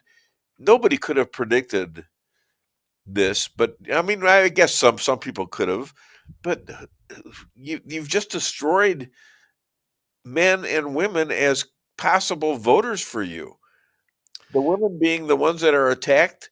I mean, I'll never forget Trump being surrounded by women and girls when he signed that, two gender thing. You only got two genders, and it's not right for men to be playing sports with women. Tell me, how hard is that to understand? We're not talking Elon Musk level rocket science here. Okay, we're talking basic. How do you want your daughters treated in public areas? How do you want your daughters treated when they go into the into the locker room to change clothes? Okay, and yet, because of the fact that the response from our side has been so insipid, we should be screaming, this is criminal, this is perversion, this is abuse, this is assault. And not only the people that actually go into the locker room with them ought to be registered as sex offenders, but the people, and I'm talking your school administrators, I'm talking your mayors, right on up, anybody who facilitates and enables that kind of behavior, they ought to be forced to register as a sex offender as well, because that's exactly what they're engaging in. Now, do we say it that stridently? Well, no, that sounds a little too extreme. Let's try and talk nice. Let's try and build bridges and reach out. And that's how they drag the entire dialogue down into the sewer. These women are going to get killed. Several of them have been crippled. Okay? So I don't understand that at all. Okay? What are you doing? What's going on? What's buzzing? What? Do you hear buzzing? I heard buzzing. All right. Never mind. Are you buzzing me? We're going to check your hearing. That? Hello. So, all right. So anyways, I lost my whole thought. Oh, that's okay. I got a few more subjects I can go ahead. I can hit you with. Then this goes back to again. Here's what I wanted to say. All right. The abortion issue. the abortion issue is about to get changed because of our friend Bill Hardwick and maybe Mayhew. I don't know what he had to do with it at all. But God bless you, Bill. Bill Hardwick did an amazing job. By the way, I got a fundraiser set up for him to be the senator now in the Missouri State House, right? And he is it's going to be at the country club in Rolla, OMCC Oak Meadow Country Club, and we're gonna have about 150 people there. Why don't you get your butt out there? And well, when's this going to be? June 20th. June 20th. I will mark 30. that. I'm sorry, June 30th. 30. June 30th. Well, great. I'll show up on the 20th, and I'll hang around for 10 days. Let's see, Rolla. Sure, come on, bring your golf clubs, and yeah, I'd like to. We'll see if circumstances permit. We might just do something like that. Yeah, why don't you do that? I will tell you that we've never met. Okay. No, we've never met, and you owe me a pizza, and I'll take get you up. Some pizza finally. So I'm really happy to hear. Obviously, it'd be nice if we could just clone Bill and keep him in the House, and then move another one like him into the Senate. But we've got these people, these fighters that are on the right side of things. We've got to do what we can to get them in power, because you can be sure that the left is going to put their minions, their devotees, into power every way they possibly can. It's an uphill battle, but he's showing how to fight the fight. And and let me mention this, because he was talking about us becoming an abortion state. Oh yeah, women out there, you have to understand something, please. I'm being as nice as I can. I know I'm a man and I'm not real sensitive. I have these problems with being somewhat aggressive. Okay, but still, it bothers me that a lot of women don't understand when they want free abortion, that half of the people half of the babies they're killing are females. Yeah.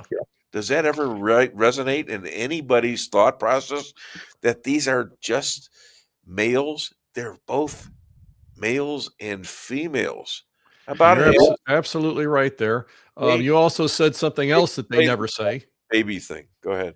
You also said something else they never say. You said half the, quote, babies that are being killed. We can't say that. Oh, that's too inflammatory. We can't say that. We've got to say they're babies. They're undefined tissue masses. Let's take a look at an undefined tissue mass. Take a look at that. A baby in the womb. All right. Let's take a look at that. Unborn baby. Let's see. We're going to get that very shortly. I like to play this because it's important. And I know it's important. Nenê do pai. Oh, meu Deus. Gente. Ela tá feliz, meu Deus do céu. Bebê. Mas, gente do céu. Nenê do pai. Oh, meu Deus do céu, gente. Now that is a baby in the womb for 32 weeks. That's Okay, a baby. That's a human being. Let me ask you something. Yes. If you just showed that video to every woman going into an abortion clinic so she could make an informed decision, how many of them would walk away? How many would say, you know what, I got one of those little babies inside of me, and walk away? So how do they get it done? How do they keep it going? Any efforts to make a mandatory sonogram for a woman getting abortion? Any efforts to do that? No, that's undue hardship. We can't do that. What they've got to do, it all goes back. It goes back to what we talked about with Hamas and Israel. It goes back to Kash Patel, everything we're dealing with. They've got to keep their minions ignorant. Okay, yeah, so you got to keep them thinking like this. This is just flesh and bones. It's an undefined clump of cells. And I tell you what, I could show you a picture of a little baby about this big in the womb, and you can see a face, you can see fingers and toes, and they've got a heartbeat by the time I think it's like 10 weeks of gestation. They have a heartbeat. It's not an undefined tissue mass, but if you can tell a scared girl who's most likely been exploited by some guy, and now is pregnant, you can tell her it's just, this is nothing. It's just like pulling a wisdom tooth. It's nothing. You can get her on that basis. Then we'll answer your fear and make it all go away. Deep down inside, it comes back to haunt her later. And you know how they know that? The suicide rate among women who've had abortions is significantly, several times higher than the rest of the population. That's so true. And we got we got to keep saying it, and you got to keep saying it. Exactly. We've got to keep the light shining. I mean, I do the Rolla Pregnancy Center here. I'm a contributor. I've also been on the board of directors, and it's a big issue to me. I mean, if it's a huge issue. It should be the biggest issue out there. We're talking life and death for innocent human beings. It should be the biggest issue. Yes, we're not talking about a man telling a woman what she can or can't do with her body, because you know what? Her body has one heartbeat. Yeah. There's another heartbeat there. There's another body there, another little human being.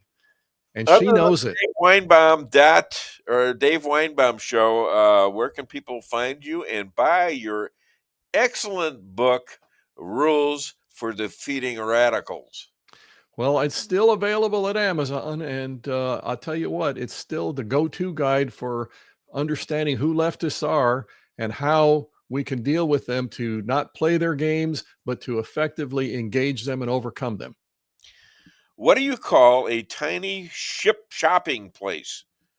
What do you call a tiny shopping place? A small mall? Yeah, it's a small. Oh. It's a small. Okay. Oh. So now this is the portion of your show where you tell a joke. Are you going to tell a joke? It's just a little stretch for a small mind. Think of it that way. Now he's laughing at that way. I had a backup for you when you did that. You see that? You did. You got me. I got you. All right, come on now. You gotta cooperate. I got crickets and I got applause. I planned that one out just for you. All right, my friend. You have a great weekend and stay in touch. God bless. We'll talk soon. And I will get you that Joe Severino. You need to have him on your show. Get me the info. Okay. Bye-bye. Right. Thanks. Bye. All right. Do we do all the commercials? Yeah, one more round. So hit it. Your home is your castle. You don't need unwanted hassle. Don't let those creatures move in to stay. Let us protect your investments. That's what we're all about. Plank Termite and Pest Control will save the day. Plank is locally owned and family operated right here in Rolla, a Google preferred business. Our customer service and your satisfaction is our #1 goal. So call Plank today at 368-3333. Plank Termite and Pest Control will save the day. With warmer temperatures right around the corner and allergies ramping up, now's the time to get those AC units serviced. At Hartley's, we pride ourselves in offering outstanding service with fast response times. With proper maintenance, you can make those hot days be a lot cooler and remove those pesky allergens that always seem to find their way into your home. Call us today so you can be living a much cooler and healthier life. Hartley's, community born, community raised, community serving.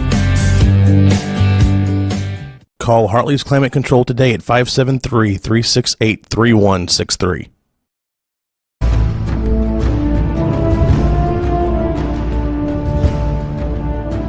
Never be too coy to tell your friends and family about koi sushi and hibachi.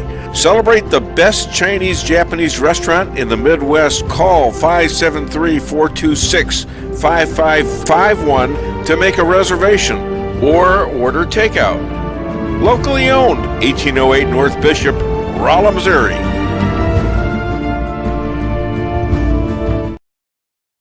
We can sum up McDonald's new crispy chicken sandwich in one word. Crispy. But also juicy and tender. Okay, it's crispy, juicy, tender. All one word? But then, also pickle. Oh, and potato bun, which is 2 words. Okay, we can't sum up our new crispy chicken sandwich in one word, so you'll just have to try it to understand it. Order ahead on the McDonald's app at participating McDonald's. Ba-da-ba-ba-ba. Merrill's Quarry and Asphalt, 40 years serving cities, counties, and everyday businesses with driveways for people who live and work in our little piece of heaven right smack dab in the middle of America. Call 573-578-9101 for your free estimate of rocking, rolling, paving, driveways, sealing, and striping too. That's 573-578-9101 for your free estimate. Your home is your castle. You don't need unwanted hassle. Don't let those creatures move in to stay. Let us protect your investments. That's what we're all about. Plank Termite and Pest Control will save the day. Plank is locally owned and family operated right here in Rolla, a Google preferred business. Our customer service and your satisfaction is our number one goal. So call Plank today at 368-3333. Plank Termite and Pest Control will save the day. Busy schedule? Let your locally owned Price Chopper help you save time with online shopping. It's easy. Sign up to tcmarkets.com or download our mobile app in the App Store or Google Play. Create an account and browse through the categories and choose the items you need. When you place your order, your personal shopper will get all of the items you've selected, taking the same care you would and following your notes. We offer free curbside pickup, so you don't even have to get out of your car. Start your online order today and no online shopping fee for a limited time. Go to tcmarkets.com or download our mobile app to get started. Price Chopper. Fresher savings every day.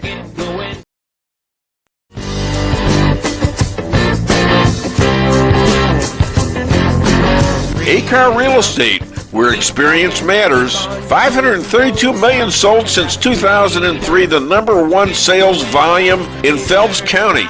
As a client for decades, I can say they are the best in mid-Missouri. Call 573-368-7355. That's 573-368-7355 for the best real estate experience you'll ever have.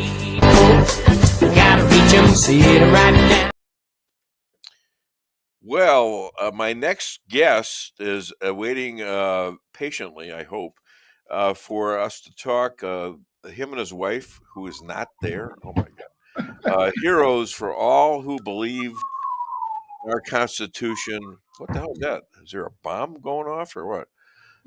Became warriors on the day they were barefoot in their backyard. Please welcome Mark and wishfully Pat McCloskeys from St. Louis. Well, thank you, kind sir, for being on the show. And why is your poor wife out there working? Well, you know, for all of you guys that are behavioral psychologists, one of my undergraduate degrees is in behavioral psychology. And one of the things you know is that if you got a random reward schedule, that it enhances controlled behavior, right? And so by not having Patty on once in a while, we encourage people subconsciously to watch the show to see when Patty's going to reappear. So as a lawyer, how do you account for all this BS? You just said. I mean, that was total BS. You know, the best part of all this is the Federalist Society now filing suit against the White House to keep the president from doing those things that we wanted to elect, that we elected him to do. I mean, it's just such how about that? How about that? And one of the questions at the yesterday's journalistic venture was, why doesn't Donald Trump become a judge? Yeah. He might have to be a lawyer first. That'd be a challenge for him, but you know, I guess not. To give him an honorary degree. You could even do that, for God's sake. Well, you know, in Texas, back when I was going to law school in Texas, you know, you got to put yourself in the mindset of a Texan, right? Because if you get elected to the legislature, you make laws, right? And if you make laws, you ought to be a lawyer, right? And so the law used to be in Texas, and if you got elected to the legislature, you didn't have to go to law school. You became a lawyer. There you go. Elected law of them. And you're one of them, right? No? All right. So tell us more about the rehearsal of this thing really hit home. Tell us more about the rehearsal of the 1/6/21 event on September the 20th, I think it was. Well, it's sometime in September, and this is really Peter Tickton's Ballywick. But he was commissioned by President Trump to do a 9-month investigation into the origins of January 6th, the staged insurrection staged by the Biden administration. It was supposed to be a coup against America, not the coup not the insurrection that they portray it to be. But apparently, the planning goes back, at least video evidence of the planning going back as far as September of 2020. And the goal of all this was really 3 parts, right? The first part was just to send out a message to the American people that if you stand up against this government, if you stand up for what you believe in, we will crush you, we will destroy you, we will ruin your life, we'll put you in prison for the rest of your life if we want to. And we can do so because we have control of the judiciary in D.C. You've got a jury pool that hates you just for being who you are and will convict you of everything, no matter what the evidence is. The other part was to just treat the people they lured in, the entrapped J6ers, into receiving the harshest possible punishment. Once again, to go back to part number 1, to show the American people what happens if you don't shut up and sit down. That's like the Holocaust. Like we weren't even human. Exactly. And the third thing, of course, was to try to create a big enough event that they could claim that Trump. And by the way, all these guys, all the convicted J6ers, were given an option to reduce their sentences if they would make up the fact that Donald Trump inspired them to do it, right? That he ordered them to do it, that he was ahead of this insurrection, right? So that he would be ineligible to run for election under the 14th Amendment. But like everything that Democrats do, they're so screwed up, they mess up everything. And now, just like all the lawfare against the president, it's backfired against him. And now more than ever, we understand just how corrupt they were, just what a bunch of crooks they were. And I don't know if you saw Ed Martin on the Maria Bartiromo show a week or so ago. I don't believe I did. Yeah. He's now the weaponization czar in the Justice Department, investigating the weaponization of the Justice Department under Biden. And he said that he's going to investigate, do an open and transparent investigation of all the people that set this up, all the people that made a decision early on that they were going to make January 6th the event to take over the government, not from our side, but from their side. And that he's going to prosecute the ones that he can prosecute, and he's going to out and shame the ones that he can't prosecute. And then he's going to see about compensating the J6ers. So is he in cooperation with the DOJ, Bondi? How about the FBI cash? And how about all these the little hiding place apparently in the FBI that they found? Yeah, and well, the answer to the question is that Ed Martin is in the Justice Department now. He's been given the power and the jurisdiction to investigate all the weaponization of government under the Biden administration, wherever it is. I mean, he's got kind of carte blanche, is my understanding, to reach into all the different places, where there was corruption, where there was weaponization. I'm hoping that he's going to go into the issues where it's a big thing for me back when I was running for Senate, and that was a treason committed by Nancy Pelosi and Mark Milley. And I talk about this all the time. Yeah. But on January 5th, Pelosi calls up Mark Milley and says, he's crazy, don't you? Meaning Trump. And Milley says, yes. And then Milley says that if Trump is going to go to war with China, he'll warn the Chinese first. And then he calls in all his chiefs and makes them swear allegiance to him, Mark Milley, not the president of the United States. So they only take commands from him. Make them swear on their oath to only obey him, that's a coup, that's treason. And that's something that people, hang on the end of a rope for. Yeah. So why is Pete Hegseth, and I don't know if this is true or not after what you've said, but why did they just take away like one of his stars or something like that as a general? Well, once again, no offense to Mr. Hegseth, who I've met and I like. You mean he actually did this? He was a talk show host. What he's planning on doing. Hey, watch it. I know, me too. Yeah, that's right. This is yourself, We're all good for a lawyer. But he says he's going to take a star and dock him on his retirement pay. Well, holy crap! I dock him on his retirement by terminating him.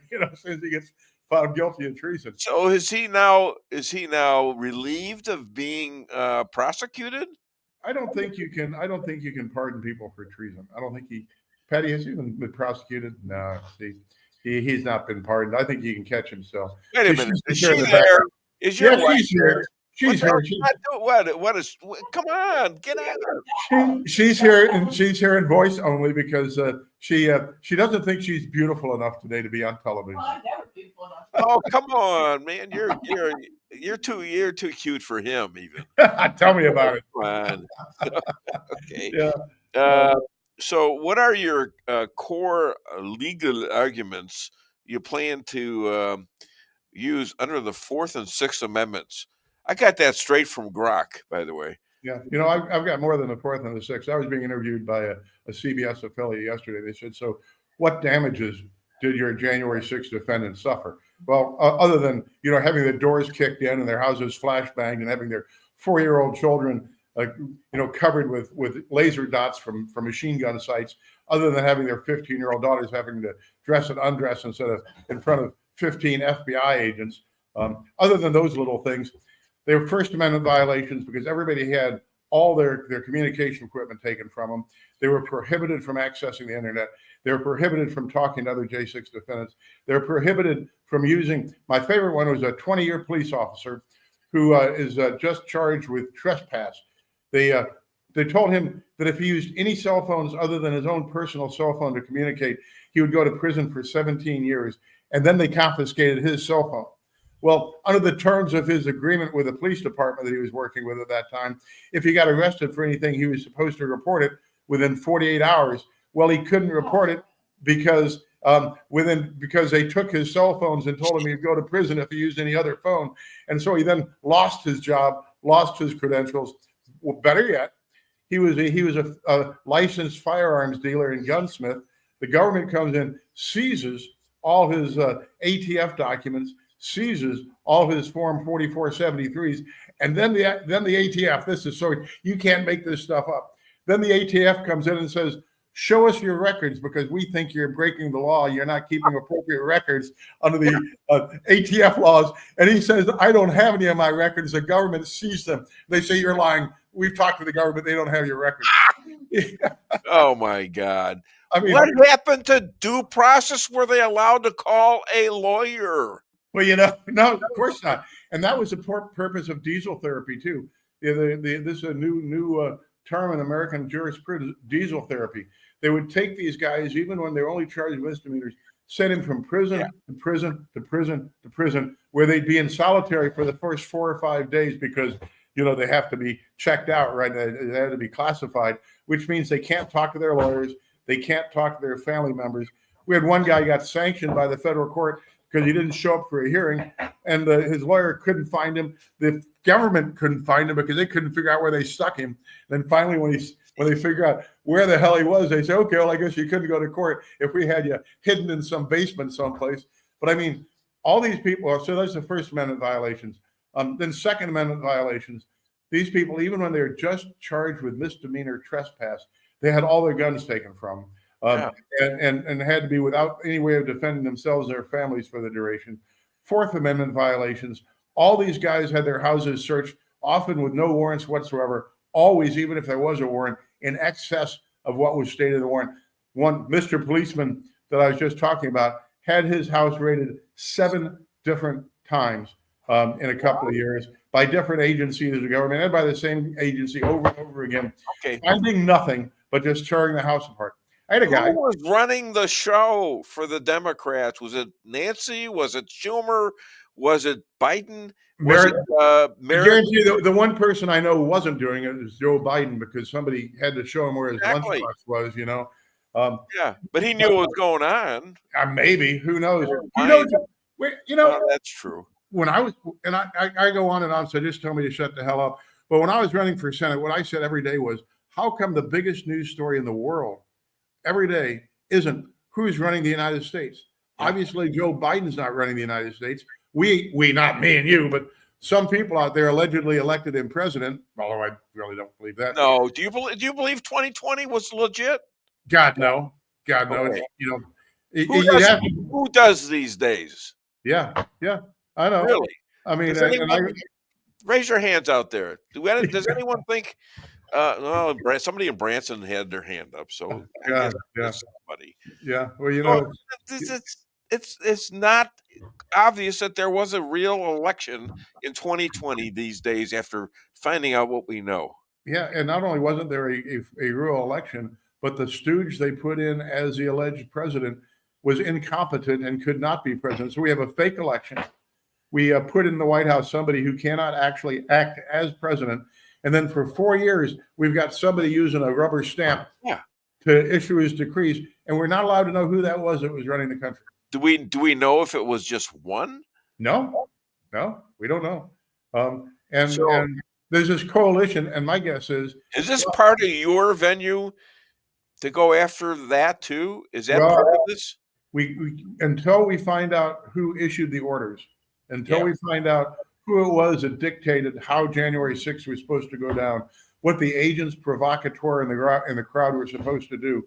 We have video of people going in dressed as Trump supporters and coming out, changing clothes, coming out wearing different clothes 5 minutes later after breaching the Capitol, right?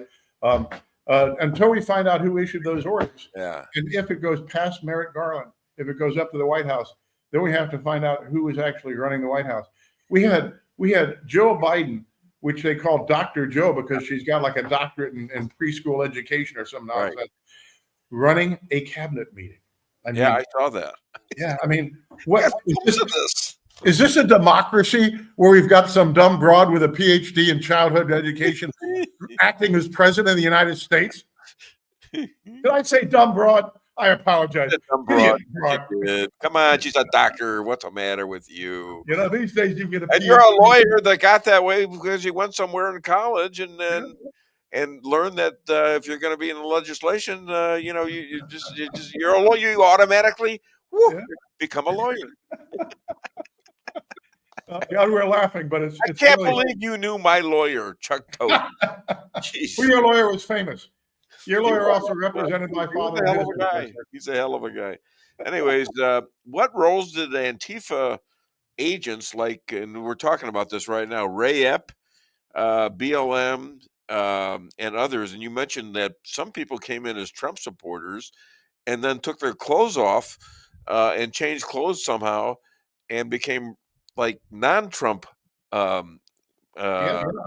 agents. And then there was the busloads of people that showed up, busloads of people wearing Antifa wear that then changed into Trump wear, and where the people, everybody that I've talked to, I've now talked to hundreds and hundreds of J6ers, and everybody says basically the same story, variations on a theme, but basically everybody was there to peacefully and patriotically protest the way the president asked. You know, and a lot of the people got there before the president got done with his speech. They couldn't even hear him say those words, but everybody was singing the national anthem and chanting USA, USA.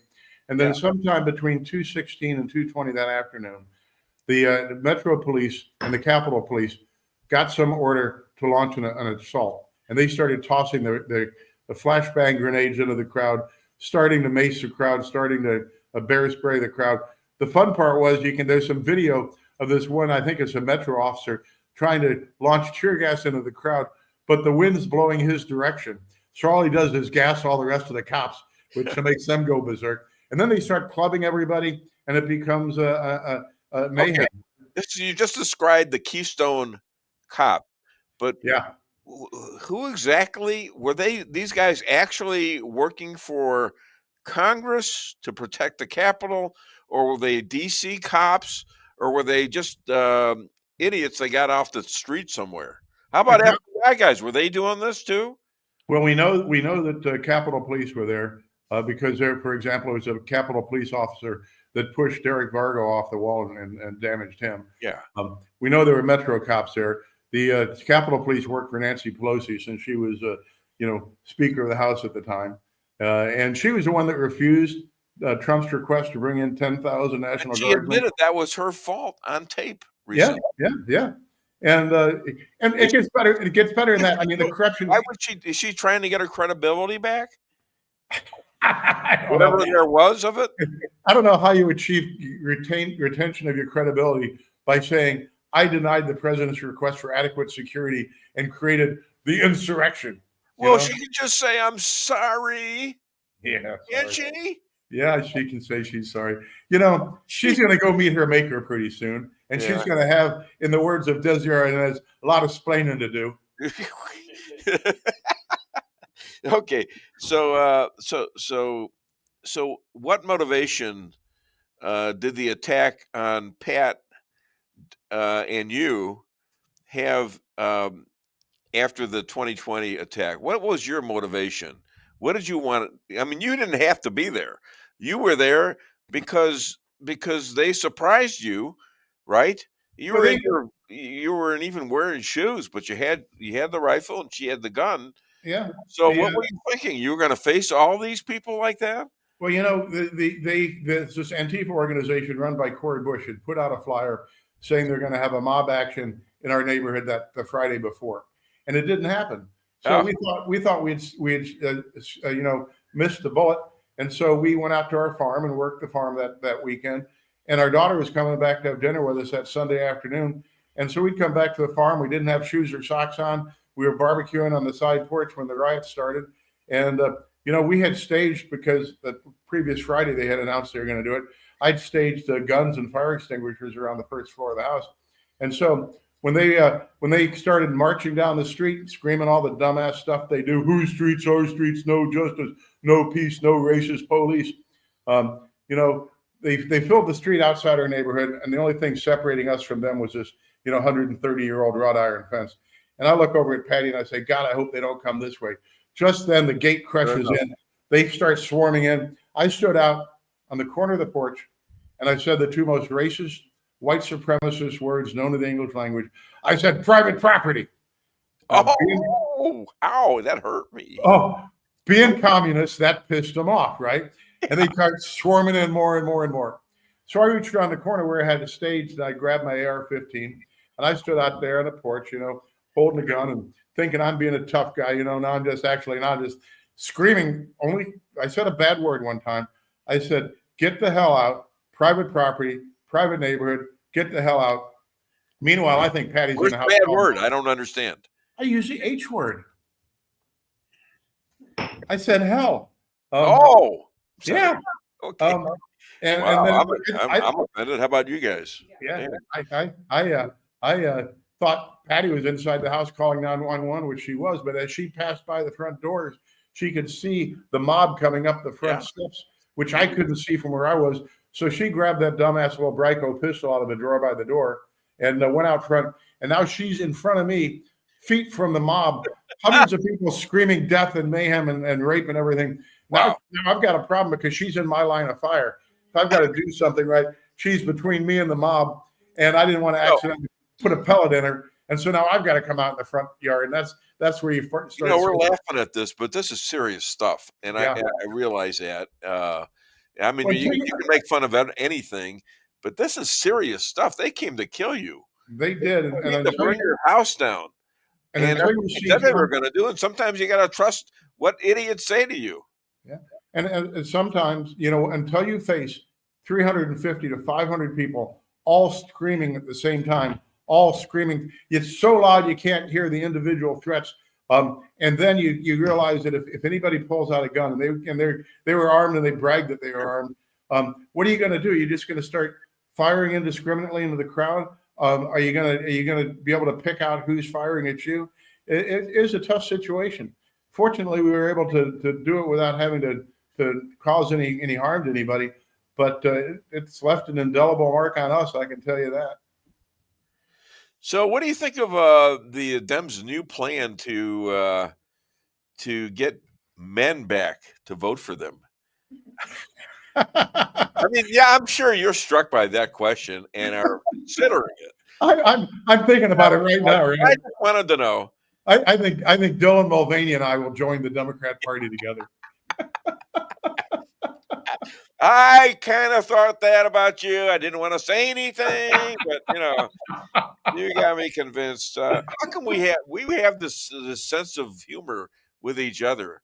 I'm typically not that funny, and you probably know that from my jokes. But you're funny, and so am I. Together, we should go on stage. Yeah, we should. We should do a traveling show. Martin and Lewis, right? The Jew and the crazy lawyer. Did you ever see the Martin and Lewis reunion where Jerry Lewis shows up on the Dean Martin show years and years after they broke up, and Jerry says to Dean, "Why do we break up?" And Dean says, "Because I'm Jewish and you're Italian." Martin says, "No, I'm Jewish and you're Italian." Yeah, they were great. And you'd be really funny as Jerry Lewis, quite frankly. Anyways, so did anyone else other than Ryan refuse the pardon? You know, I've heard other people that said that they were doing that. I think that, and I don't know, and I've talked to Ryan about it, but I'm not a criminal lawyer, so I'm not privy to how all that works. But I know that other people have talked about doing it. I don't know how effective that's been, and I don't know what it's outside my bailiwick. I'm just a dumb fall down, go boom lawyer. Well, if you don't take the pardon, I mean, a lot of times the pardons, aren't they used to say, okay, well, you got pardoned, so you're okay again. Yeah, and in other words, that's the problem. And typically, all the people. It's a real advantage, though, if you refuse the pardon, and you want to go back and sue the bastards, isn't it? Yeah. I don't know if you can refuse a pardon. Once again, that's outside my bailiwick. I can tell you this, that there were a lot of people that I represent who had not yet either gone to trial or had gone to trial and had not been sentenced yet at the time of the pardon. And so their record just gets wiped clean. They've got no conviction. People like easy way to prove the crimes were committed. Yeah. And here's the thing, your listening audience, you got to understand this. And it's not just January 6th, but it's the way the federal government works generally. Hopefully it's being fixed now. But you commit something which the government claims is a crime. And you probably didn't know you were doing it at the time, because these days everything's against the law. But let's say the government wants to screw you, so they charge you with some misdemeanor. And then they say to you, look, you plead guilty to this misdemeanor, or we'll add 7 felony charges on, which will cost you the rest of your life in prison. Yeah. And so then the poor defendant says, well, look, I didn't actually do the thing you want me to plead guilty to, and I would have to perjure myself to plead guilty to that. But what the hell am I supposed to do when I'm facing the rest of my life in prison? Yeah. But then you plead guilty to it, and then the newspapers say, well, look, he's guilty. He admits it. He's a bad guy. You know, that brings back the Nancy Pelosi thing. She said she was guilty. Yeah. Okay. She said it on tape with her daughter present, and then sent it out. So it's maybe she's trying. I don't understand what she did. Yeah. Well, according to some of my clients, Nancy Pelosi's daughter interviewed them while they were in prison without revealing that she was Nancy Pelosi's daughter, and acted as if she was an independent journalist and interviewed them time after time for months while they were in jail without revealing that she was Nancy Pelosi's daughter. So she's culpable too, isn't she? She's part of it. I will say this in a couple of minutes I got left. The reason why the American public has lost faith in government is that none of these people ever go to jail. Nancy Pelosi can say, that I committed treason, and she doesn't go to prison. Mark Milley can admit what Bob Woodward said in his book is true, that he said he would warn the Chinese and then demanded that his chiefs swear their allegiance to him and not the president, and not go to prison. All these people that set all this stuff up. How about the pipe bomber on January? Oh, yeah, I was going to ask you about that too. I mean, how can that person? Who was that? Who was that? Do you know? No, I don't know. The government claims it doesn't know, but the government's got more cameras in D.C. than in Tel Aviv, right? And yet they claim they don't know who this guy is. We know who Ray Epps is. He didn't go to jail, Ryan Zink's got video of people who are not Trump supporters breaking the windows at the Capitol building. Those people didn't go to jail, but Ryan Zink did. All right. You know what? I think we got enough. I think we have dragged enough out of you. So are you getting any cooperation from the current FBI, the DOJ, and the other 3-letter agencies? Well, I've got, all I can say at this point is that it's confidential what's going on right now. And so we will have hopefully some news here in the near future. But at this point, I'm not privileged to disclose anything. I'm here to tell you that I want you back on as much as you can. I know you're busy, and I do want your wife on too, because she's we'll get her on. She stood in front of you to save your damn life. She did. My God, she deserves to be on the show. You know, if she wasn't there, she had a pistol that didn't work, and she wouldn't know how to shoot it if it did work. But she sure scared the bejeebers out of about 300 the hell out of them. And if it wasn't for her, you could be, not here now. Yeah, I know. Oh my God! All right, another Dave Weinbaum show. Which court will you be in next? Well, I was in the Missouri Court of Appeals for the Eastern District, still arguing about our June 28th, 2020 case last Tuesday. But my law firm is McCloskeslaw.com. My number is 314-721-4000. I'm on X at McCloskey USA. I'm on Rumble on McCloskey on Fire, and Facebook at McCloskey Mo. I don't post to Facebook anymore because I get shadow banned. Something that hits X at 1 million hits will get 5 on Facebook, so I don't waste my time on that corrupt organization anymore. What do you call lawyers who are responsible for relieving abnormal pain? What do you call them? They're divorce lawyers.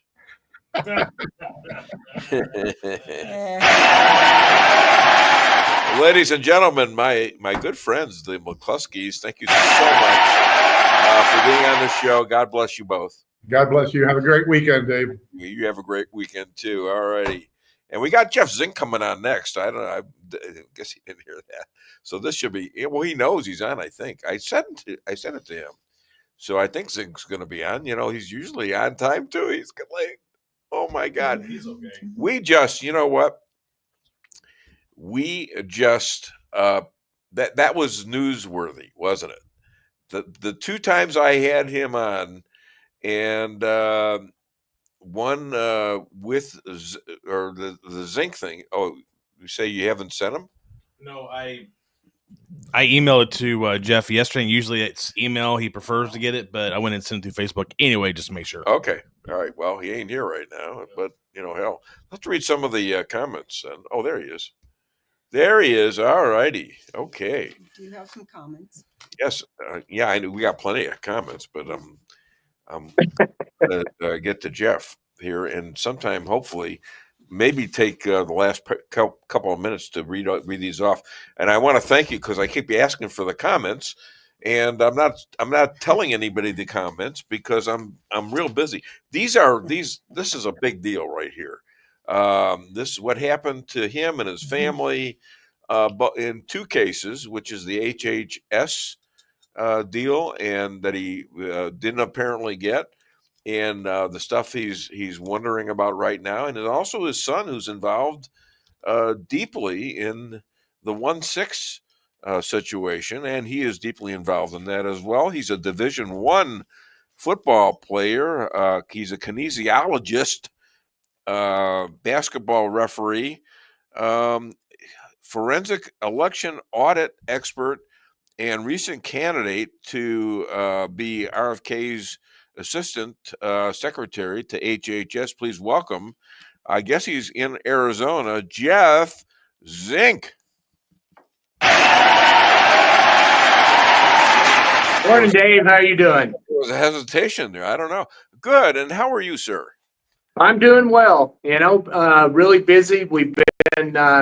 I've changed gears. I've decided that since I had put together a plan to help the American people save money and everything else, and it wasn't really looked upon favorably by HHS, and so I've decided to start up my own company, and we're going to go in and buy rural hospitals, pharmacies, because when I was talking with Trump's team, I said, you need to make sure that you have this in place beforehand, because if you write an executive order, if the president writes an executive order eliminating PBMs, then the pharmacies will leave. Well, Sarah Huckabee What's a PBM? All right, so it's a pharmacy broker manager, PBM. Okay, and you would think that they would literally they're supposed to work and advocate for price either lowering or raising. Which would you think that the PBMs did? They raised them. They raised them, and in raising that, that's where they got their money to get paid, and so it was self-serving for them. It was not self-serving for the American people, and so I told them, I said, if you write an executive order, then you're going to close a lot of the pharmacies and everything else. Well, Sarah Huckabee did that in Arkansas. Yeah. And 23 CVS pharmacies are now leaving Arkansas. Oh, so you consider that a mistake? Does she know that that was a mistake? But if so, you still have, you're looking at control of price control, which is not exactly the most popular thing in the world, right? Well, the thing is that President Trump did go ahead and he signed an executive order that states that if a pharmacy is giving the price of a drug in a third world country and it's at 50 cents a pill, right? But they're charging us $10 a pill. Then what they're going to do is they're going to have to change that and make that 10 cents a pill here in the United States. Yeah. Now, he did go ahead and do that and serve notice to the pharmacies that change is coming and that we need to do this. And your own senator 2 weeks ago in his committee hearing, he raked over the PBM lobbyist that basically said, how is it that you can make $7.3 billion off of the American people? And I have 2 counties in my state that now have no pharmacies whatsoever. My constituents now have to drive 45 minutes to an hour to go to a pharmacy, or they have to have it delivered to them. How is that serving my people? So was this Schmidt or the other guy? Josh Hawley. Hawley. Okay. All right. So in this state, we were obeying the cut, and they left. The pharmacies left. Yes, and in Missouri, y'all have had a lot of pharmacies that have actually left. And so this is a problem that's going to happen nationwide. I just picked up my meds yesterday at CVS, and I don't look at the price generally, but nothing seemed to happen there. Is this throughout the state? Yes, it is. Huh. Uh-oh, he's disappeared. He hit a button. Uh-oh. Okay, well, while he's getting arranged, give me some of the memos up there, okay? Christopher Ronzani, the Godfather. SCOTUS has allowed Trump administration to cancel Biden-era immigration parole programs. Okay. That's good. All right. Shannon Reed. Regardless of anyone's views on gender change, men and women biologically are not equal, regardless if taking any hormone altering medical procedures. Biological men who have had a gender change should not be allowed to participate in women's sports. They have an unfair advantage.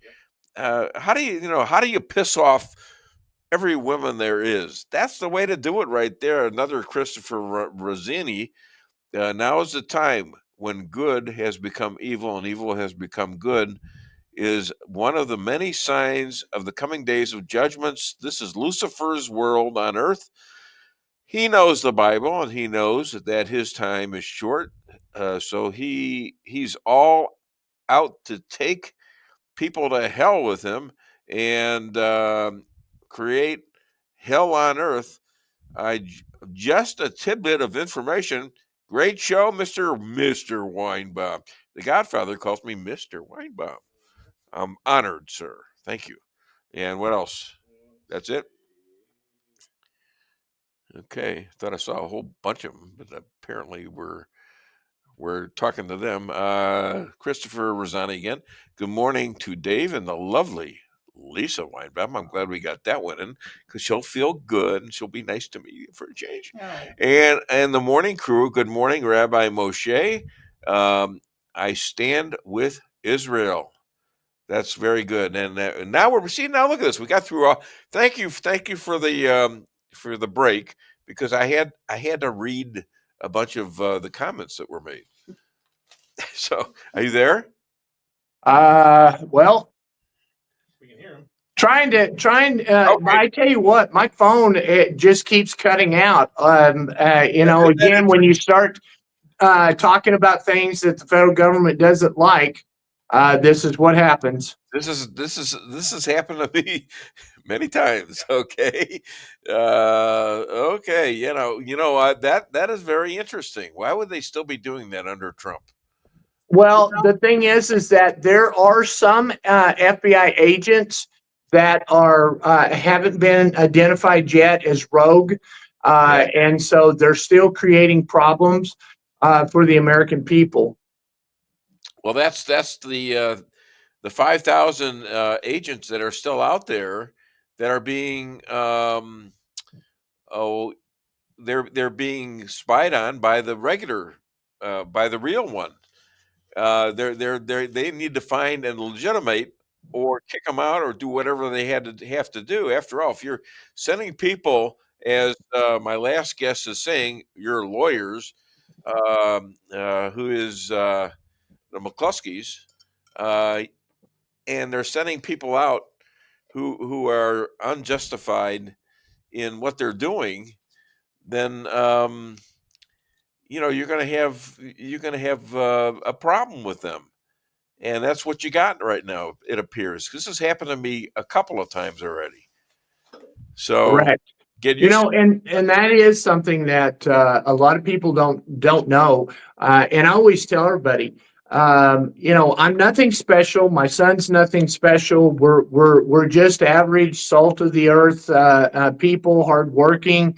That literally tried to go to work and come home and live our life. And the federal government took offense when we went to January 6th. And what's really interesting is that, again, these left-leaning lunatics that are out there, just yesterday when I was talking with a group of people that were potentially investors in Positive Energy, a bunch of them got up and walked away from the table and everything, and come to find out later, the reason why they left was because they had done their due diligence over the weekend and found out that I was a J6er, my son was a J6er, and they literally made the statement, we will never invest in anybody that has anything to do with J6 and stuff. And I said, good riddance. I don't need your money. I don't need you around me or anything else, because they don't understand that I'm standing and my son's standing in the way, that these people are coming for you, Dave. I just happen to be in the way, and they have to go through us first before they get to you and Lisa and JP and everybody else that's in Missouri or any state. That's exactly what's happening. The FBI says they're closing in on who the DC pipe bombs were placed on 1/6. Could that have been the FBI as well? And this is just my personal opinion. I think that it was either a Capitol Police officer, an FBI agent, or a CIA agent, or somebody with the federal government. We've already had, again, because of Ryan case being dismissed and the motions that they had that hadn't been ruled on, one of the reasons why Congress came out and they said, well, we're going to release all of the video. Well, that's great, but they were forced to because of my son's trial. So, you know, that's the thing. That's how we got the video out. Your son being on trial, right?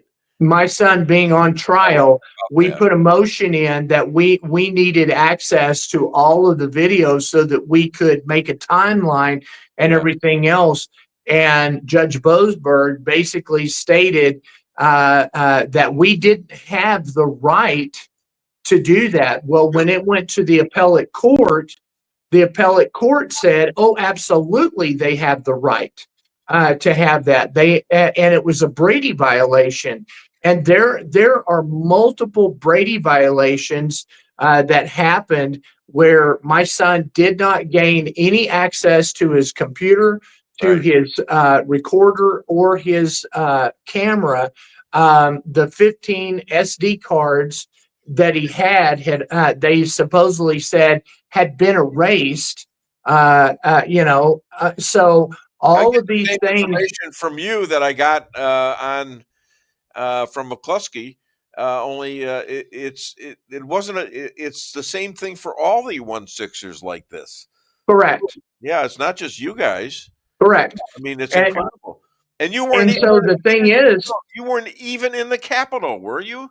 No, we never went into the Capitol.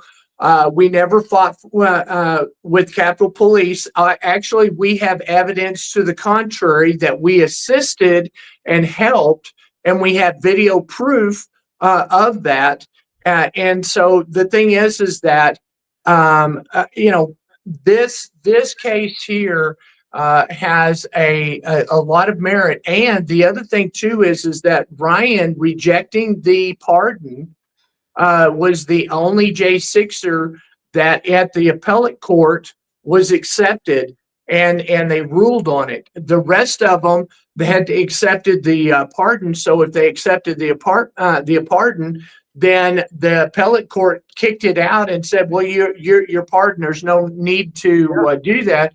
Well, we saw the writing on the wall, and Ryan said, I'm willing to go back to jail. But they couldn't put him back in jail because he had a case pending before the court. So they had to wait for the ruling, and they ruled in his favor.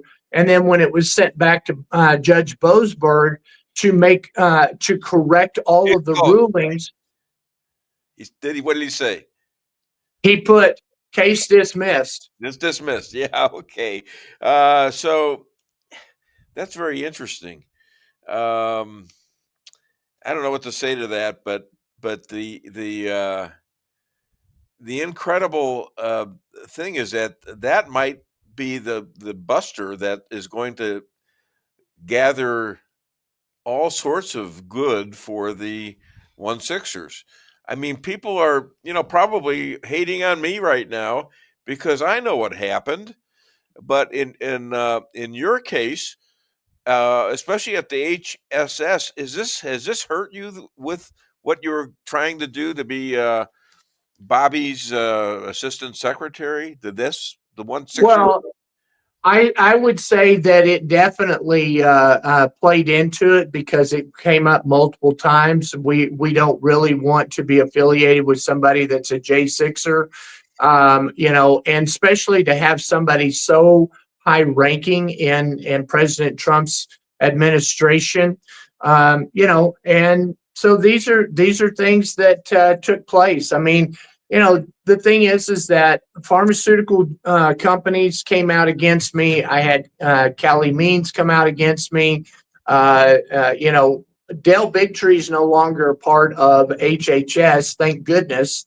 And so there's, Stephanie Spear, she has been his chief of staff for his presidency. for Bobby's presidency and candidacy and all of that.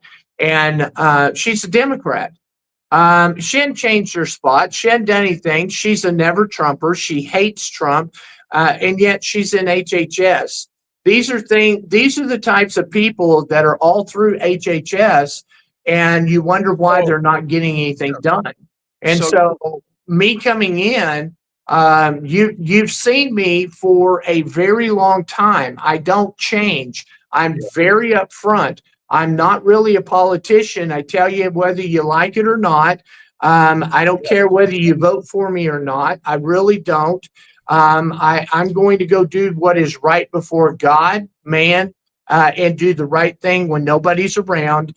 And that's not a politician. A politician talks out of both sides of his mouth, wants to tell you everything that you want to hear, brings his family out, Here's some interesting stuff. I looked you up on Grok, okay, to get some. I did that with I did it with the McCloskeys too. I wanted to find out what Grok knew about your case and why you didn't make it to where you were going to go. And they came up with some things like, first of all, A1 claims that you lack government experience. We could both agree that probably there may be a point there. Can we? Oh, absolutely. I don't have any government experience. Right. Also, your rejection of scientific consensus on vaccines and promoting election integrity tied to discredited 2020 election. I know that's BS. Maybe you could sue Grok. All right. This is what they're walking around saying about you. And I know different. And I told Grok that, and I argued. And sometimes they said, well, they gave in and said, well, you're right about that. Yeah, you're speculating stuff based on what you heard, just like all the other MSM mainstream media outlets. And so one of the things that has just recently happened, and nobody is covering it. Okay, so I'm going to break a story right here on Dave Weinbaum because everybody, we got a scoop. We need a scoop sound. Okay, and so one of the things that has recently happened here in Arizona, Cochise County, all right, which is a county in Arizona, was just overturned. Their election was just overturned. Okay, get this, for what reason? Well, for what reason? The machines? Election fraud. Election fraud. And so when we did the hand count, we found huge discrepancies that then completely overturned the elections and everything else. And the judge actually over, and a judge approved of. Had to. Saying you didn't do well in the courts either. I watched one of those trials, and that trial was a fraud. I saw it. I looked at it, and I could tell by the judge there was something wrong there. Well, and the other thing too is that people need to do, for a friend of mine. We also need to look up Tina Peters. All right, and we've got a link that you can go to, and then you can fill it out, the information to free her. She is a Gold Star mom. All right, her son was killed, was a Navy SEAL, and was killed in active duty. And she's a Gold Star mom. She was the Mesa County recorder for Colorado. She showed where the machines and Dominion had altered and changed votes on the hard drive. She mirrored both of those before the update, after the update. 5,000 ballots were deleted. And the thing is that she has them dead to rights. The judge, this pathetic, sick judge, made the statement that there was no place here for anybody like her, and that he sentenced her for 9 years in prison. She's 69 years old. Her health is failing and everything. We need to get her out. We need to have the American people reach out and get her out. Yeah, these people are sick, but you're vindicated. I know you know what you're talking about, and the Grok, you ought to you know what, put yourself in there and say, this is what you told somebody. I'd be really interested in that. Patricia Odin Maxwell, thank you, Jeff, for standing in the gap for all of us. We stand with you, and let us know if we can be a further help to you. As Pastor Pat. Oh, well, thank you, Pastor. Yeah. And so, you know, as we're winding down towards the end, I just think that you're right. There's something strange. Although Bobby Kennedy agrees with your vaccine stance, which and he stopped it now for women having babies. He stopped it for kids, and it's just for old people now.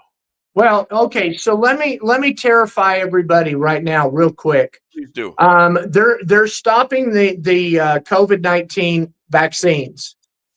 They're putting the mRNA COVID vaccine in your flu shots.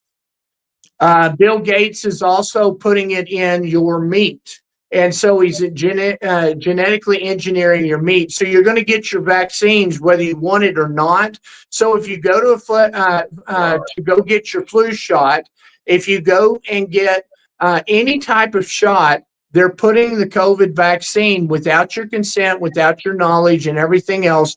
And they're doing this. And so by coming out and stating we're going to stop for a particular part of that is actually not true, because we've already got doctors out there that are testing these other flu shots and stuff and have found the mRNA COVID-19 vaccine setting inside the flu shots and stuff.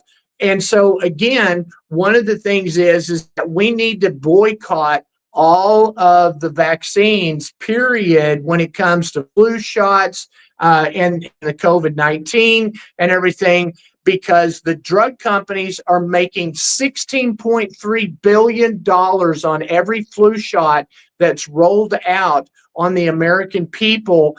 And the thing is that we just got proof. Here's another scoop for you. Yeah. We've got proof that just came out 2 days ago that show that the non-vaxxers, that the people who were vaccinated had a 23.9% increase in rapid cancers, in diabetic diagnoses, and then also other diagnoses of problems that are having in that there's an increase in there, where the non-vaccinated people like myself haven't had any of these types of things and stuff. And so we're now seeing a correlation between the COVID vaccine shots and what is taking place right now in American people.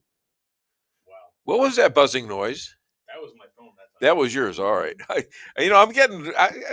was interrupted a couple once or twice in some very, very interesting interviews with people like yourself. One gal was Lee Harvey Oswald's girlfriend. We got stopped somehow with crazy stuff three separate times. And so I'm wondering with you now, am I going to get this? And then, you know what? You're releasing the truth on my show. And I can't tell you how much I appreciate that and your friendship. Other than Dave Weinbaum Show, where can people find you and contribute for Ryan or join your organization? Oh, absolutely. So you can go to givesendgo.com/Ryan Zink to donate to his legal fund.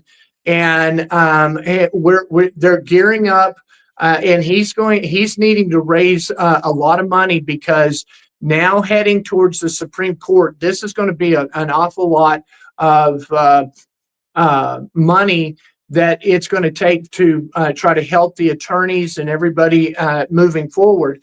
But the other thing too is it is going to the Supreme Court. Is that correct? That's where they're headed. Yes. Okay. All right. And then, and if you want to learn more about Positive Energy of Arizona, the new company that is going to go out, and we're going to try to buy the pharmacies and hospitals that are failing, flip them around, and make them profitable, and everything else. Just send an email to Jeff at Positive Energy AZ, so Arizona, but it's az.com. So Jeff at positiveenergyaz.com. Send me an email, and I can, with your information, and then I'll be able to get you some information as well. Friend, I got to go. All right. All right. Thanks to everybody who listened to this show. We had a big jump in the middle of the show. I'll be back with another edition of the Dave Weinbaum Show. Have a great weekend.